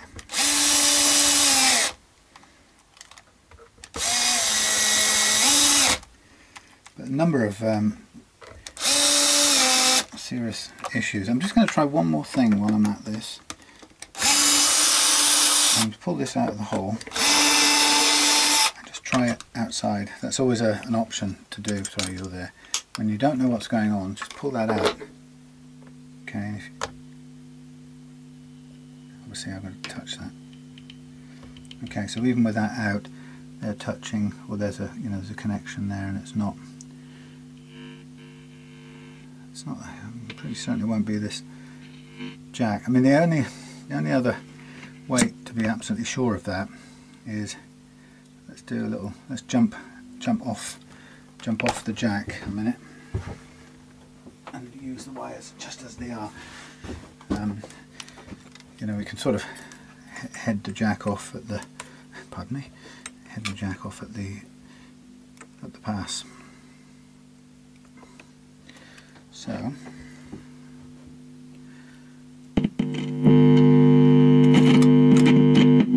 Noisy.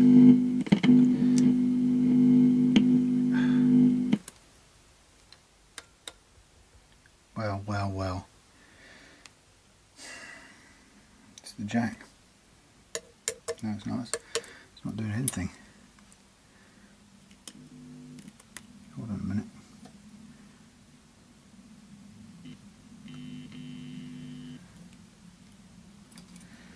What's going on?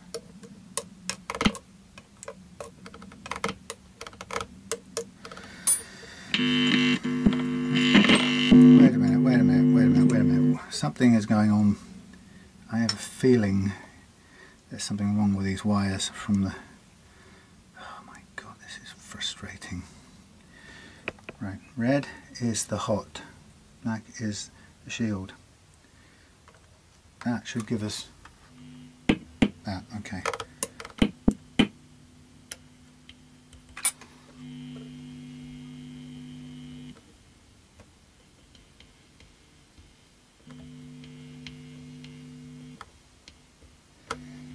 Okay, it is doing that in all positions, but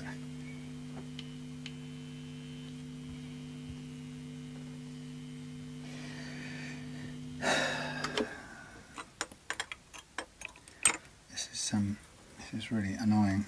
Short of rewiring this, I don't know what to do, frankly, because now it's turning into another job from hell,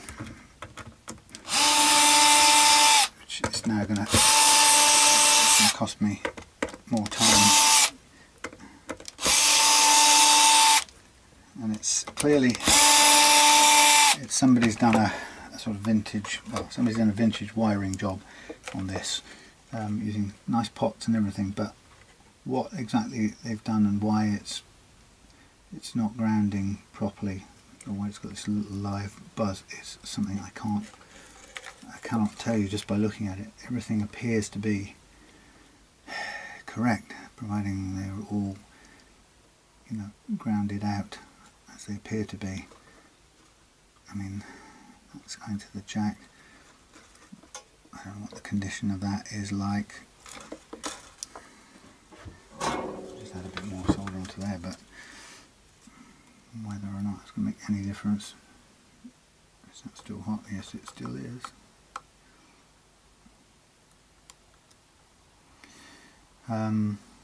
Those are okay, they're all grounded out. Those are doing what they're doing. There is no earth to the switch. I can't see why that would make a difference, but if I do put a jumper across there, for the hell of it, to the, where's the surround? Well, I suppose it's the surround. If I put a jumper across there, it doesn't really seem to change anything. Let's see, that would be this outside edge, wouldn't it, really? Outside edge to this earth here.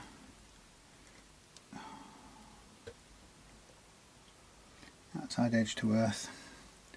We're not even plugged in, are we? So, how you can do anything with any of this is anyone's guess. Right, up to there.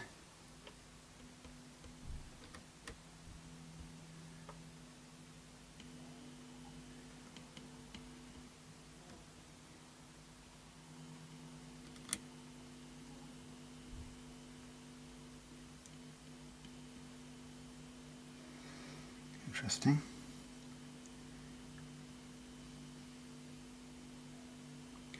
That is interesting.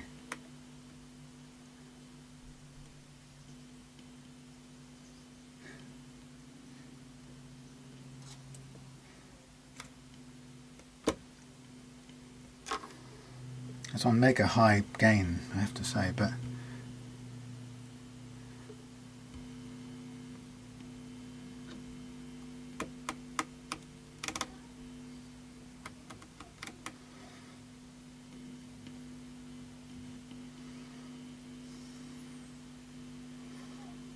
I wish I knew. It's grounding there, it's connected, I can feel it.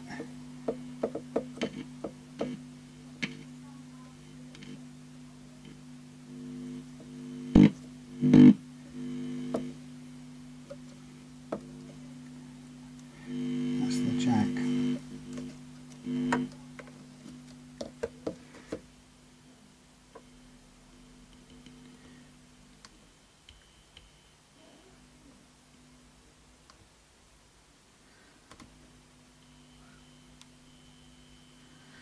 Maybe I'm just being oversensitive. That's on half gain, half volume. It's pretty high up. So we're looking at a signal that's that loud with a little bit of additional buzz when you touch it. But it's just bridge pickup. That's because it's set, isn't it? Okay, yeah, they all, when switched on, they all add to the problem.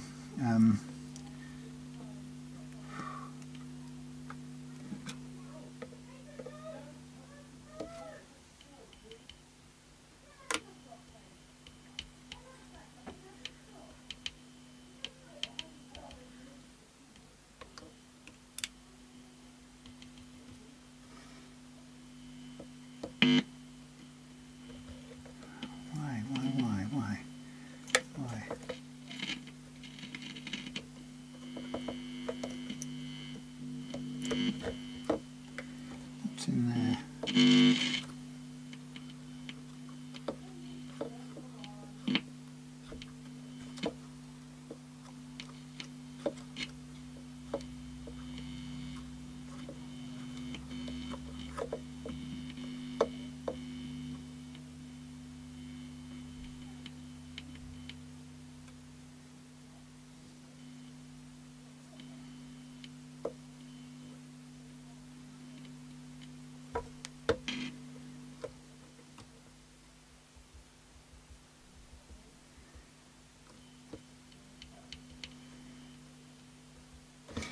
There's something about the switch that needs to be grounded, and I can't for the life of me make it grounded, which is bugging me.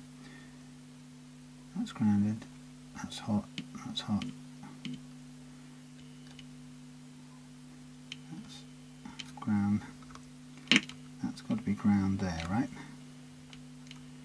That's what we're saying it is. But touching it to this casing of the switch doesn't seem to do anything.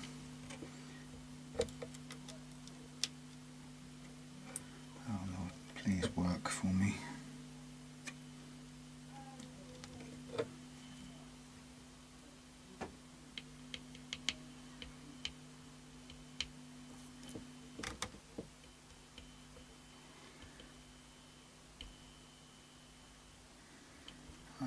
I don't get it. I don't have enough experience to know if this is normal or not. Pots.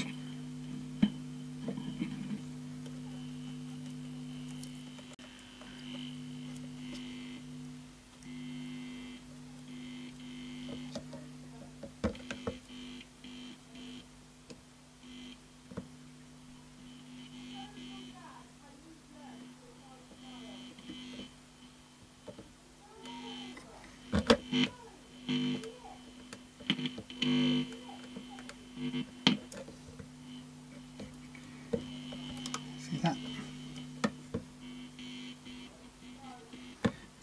Touching the bridge wire is it's not even shielded. That's the funny thing. Look at that, how easy it is to cause a buzz touching that. Thanks. It's a bunch. Where that went.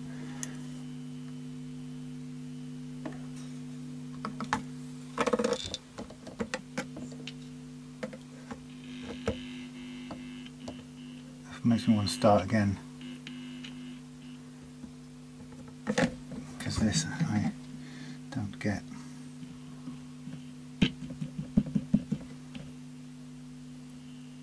Am I imagining it? See, that's not even on properly, is it? For goodness sake. Now, not that it will make much difference, but even these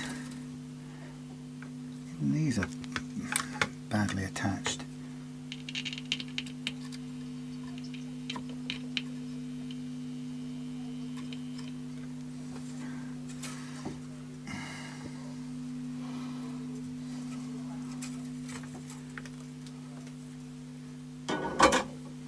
Barely attached, I should say.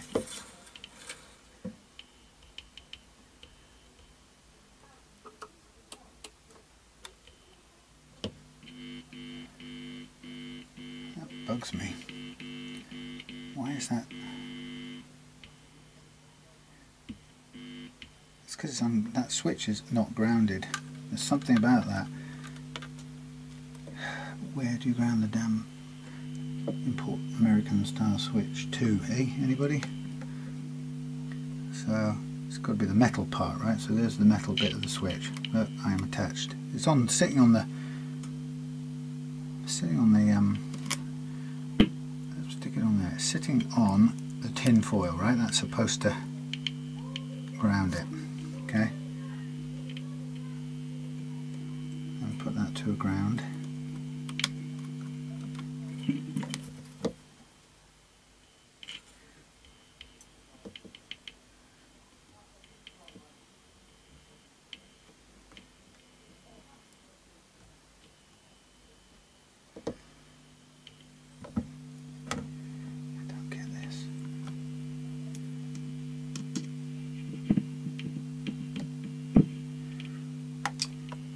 that's supposed to be grounded through there, theoretically, because that's on the conductive sheet.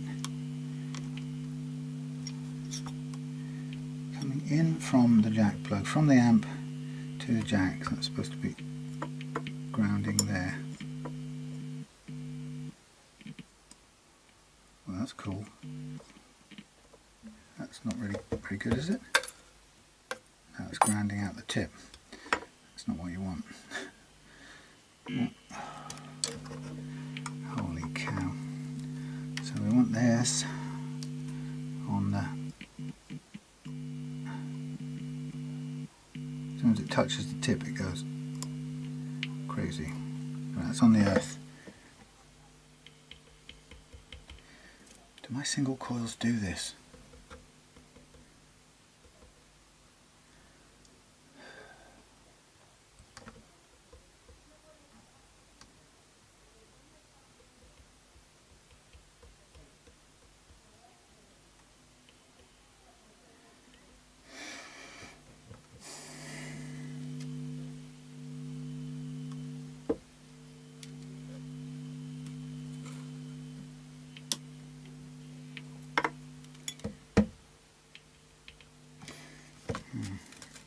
Well, short of doing this from the beginning, again, I can't do anything more about this, I'm afraid.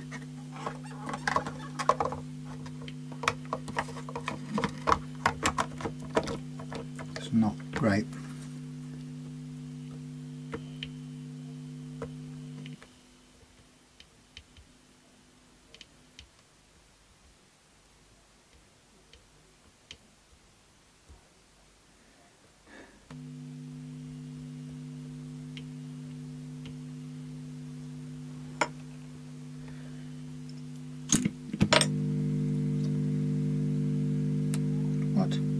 Okay, that's that, right. It's going down to there, it's going down to there. Not good. Well, maybe it's how it always is, maybe I just don't notice it because I don't turn it up that loud. But unfortunately, short of a complete rewire, I can't tell you why that's doing what it does, but that's because it's not a standard wiring and somebody's done a different wiring than what I would do, unfortunately. Now I'm going to try and get these back on.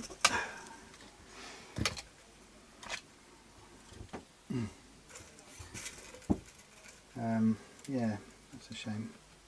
It's a minor thing, but it's a little, just enough to annoy me. So that's in the wrong hole. That's in the right hole.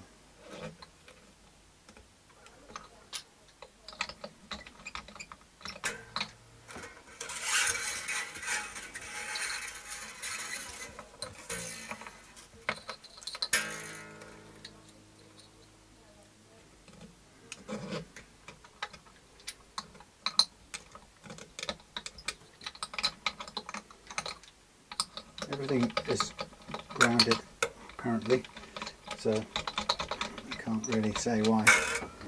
I don't know whether the person has damaged the pots in the past doing something, or whether they're good quality, or whether they're sort of new or old or whatever, so who knows.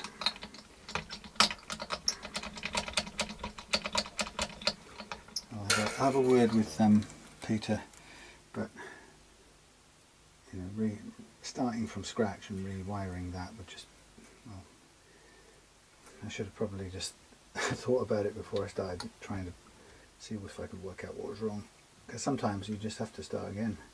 See, it's sometimes the only way to put right what's wrong.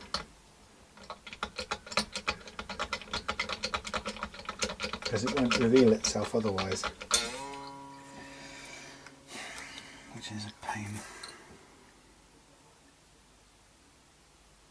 I mean, it's on high gain and high volume, but so I'm probably being a bit hyper about it, but I don't like it when it does that.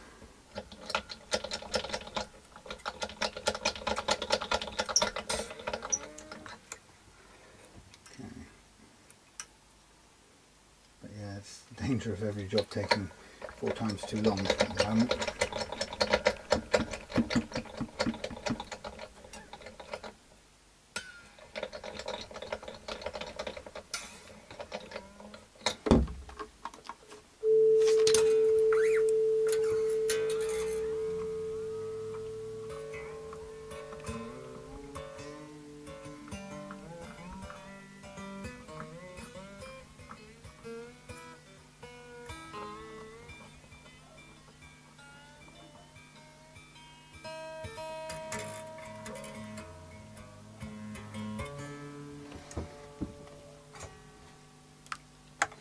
Oops, I forgot to put that back on.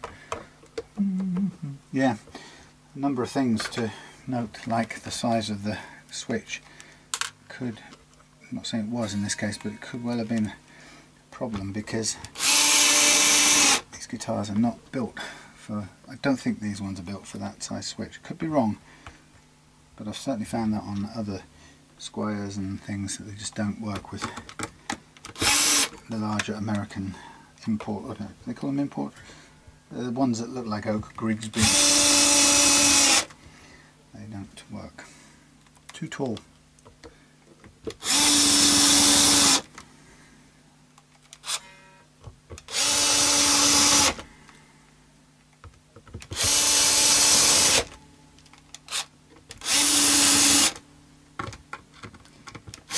The other thing I know that this has been worked on before is that these pickguard screws are a little bit on the spinny side. They're a little bit worn, the holes, so they've been done up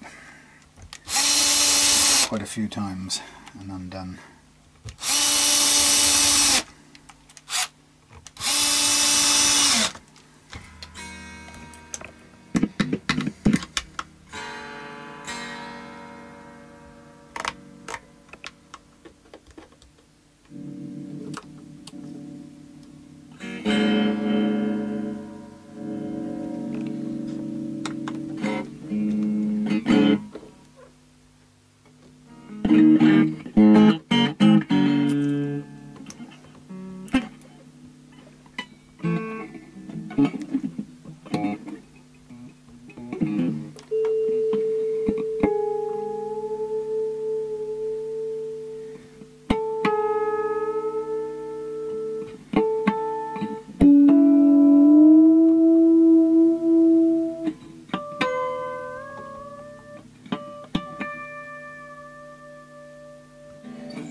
Right, I'm going to stop right there.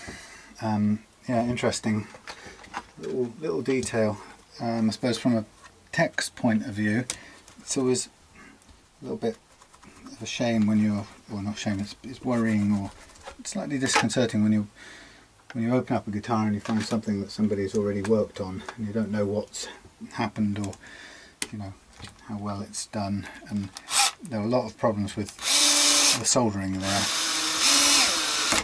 which again, it doesn't tell me whether or not that's why there's still that little tiny buzz in the background, or when you touch things, but I've tracked through everything where it should be earthed to.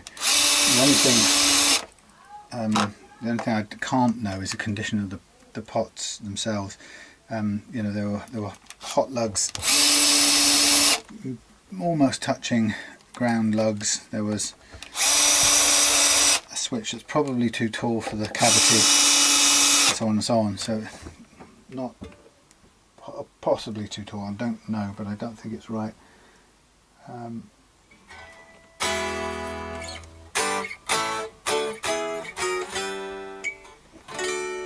Okay. Oh, that's my back gone. That's very nice. I like it. I'll play it inside and I'll have a think. Sorry about that long-winded, boring bit there. Yeah, just you can't tell really. You don't know what's happened. So it could be some damage done to the pots, but then you're in that question of, well, I've spent, you know, twice as long now completely trying to check this out or trying to figure this out, and then the next question is, well, you know, do I go ahead and rewire the whole thing, in which case that's another couple of hours minimum, plus a new set of strings, and we're all over it again. There you go, I'll just yank that out. So I'll have a play of it indoors and see if it sounds okay. I think I've got into that sort of hypersensitive mode now, so I can't really tell whether what I'm hearing is normal. You know, of course, all single coils have a hum, and which is why you have humbuckers instead, so you don't get hum. So I don't know what's really going on. I've probably become hypochondriac, so I better stop, go and play it a bit, and you know, remind myself that I've done the bulk of it, which is setting the action, leveling the frets, and putting in new pickups. So, but yeah, it's strange. But then, you know, I'm not an electronics expert, so why things do what they do, I don't know. This was a bit beyond me, which is why I kind of tend to prefer to stop and restart if something looks like it's not working properly. It's probably better to go back to basics and rework it from the beginning. Anyway, for now that's it. I'm going to go and do a few other things, and then I'll come back and line up for another one, which will be another one of Peter's things. Now I've now just gone and lost the magnet I had, so I'll pull another one from the supply of magnets and stick things to things. That's how I keep track of everything. Right, I'll see you again in a minute. Sorry about that long thing. I'm sure it won't be too hard to skip forward through all of that as soon as you got bored. Bye. Here's some fun. Are we on? Yeah, magic arm is working. Here's a fun time. Let's get this ready. Oh, hang on, I forgot that bit's got to go in there, isn't it? I've got to stick that bit in. I have only just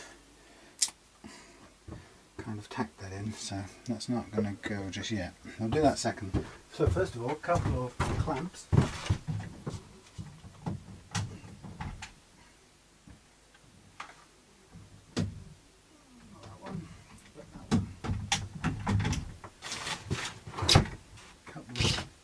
Longest clamps possible. I'm going to get some glue into here. So I'm going to make a mark with some tape. So roughly where it's going to go to. There's nowhere to stick glue on first.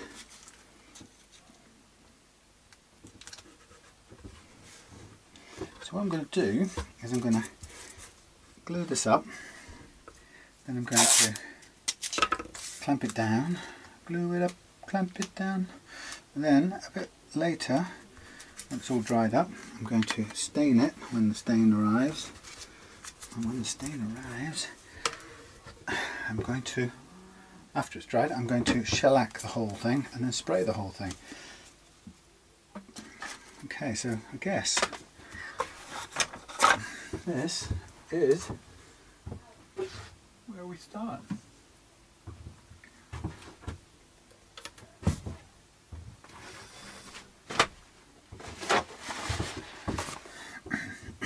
So, lots of lovely glue. I've given this a clean down with, what's that stuff called? Cellulose thinners, so that all of this surface is clean. And then I'm going to lather up everything here.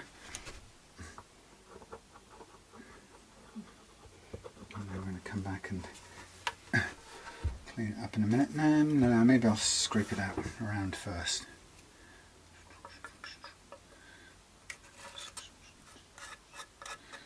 Now there is a thing with this glue. It likes to stand for a while, apparently, increase its overall stickiness. Now I never quite worked out how long that has to be, but we shall see. Probably give it 10 minutes or 5 minutes while I'm doing the rest of this.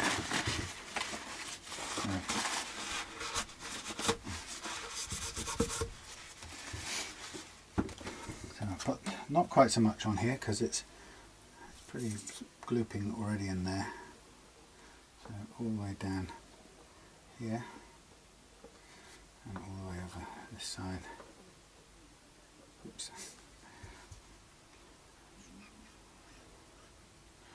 I don't know quite what's happened there. I think I may have gone the wrong way a little bit, but let's just make a straight line under there, I guess.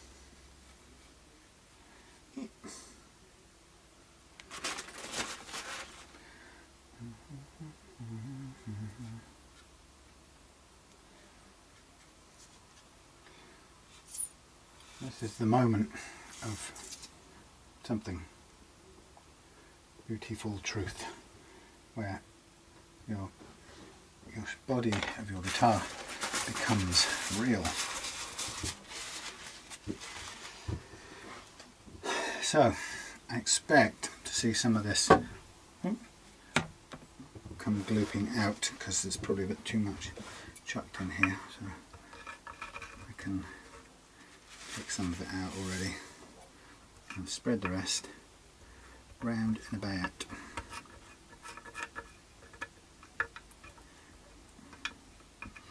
So it's not a great thick sort of wooden joint here underneath, but I think I've got it just the right thickness to hold this. Well, we will find out, eh? So the plan is I get this in here, line it up nicely, hoik it up on its end, push it in, and then we have this little device here. It's going to probably end up sticking, so I'll just try and wipe off as much of the excess as I can. Put that in there like that, and the plan was I put that on there like that, then I do something rather like this.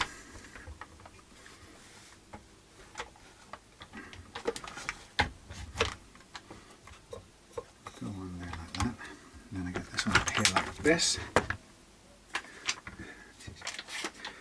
Bring that one up there like that. Put that on there like that. Lift that up like that. Just check where everything seats. Nice, nice, nice. Make sure it's as tightly in as it will go.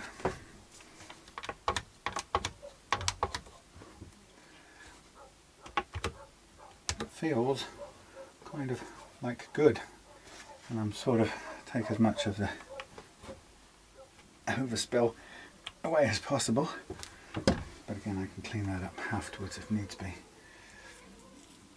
I can pull that away now.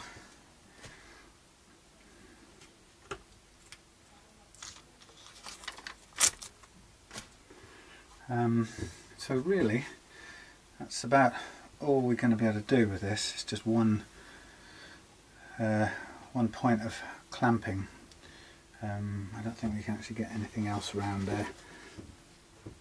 I mean, there's probably a little bit of a squeeze that would be good if we could get on the back there, but it's going to require something that I don't exactly see how it's going to work. I can try. No, I don't see it's possible. No. No, no, no.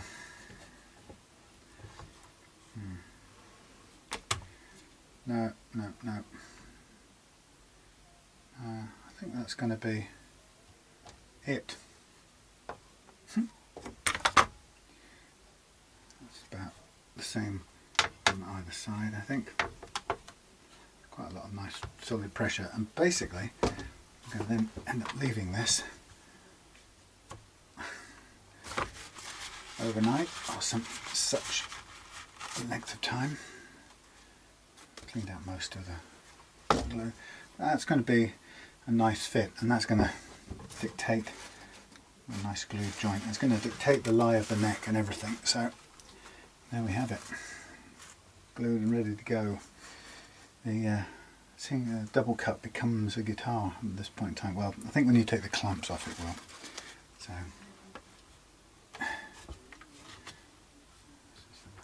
feel of this.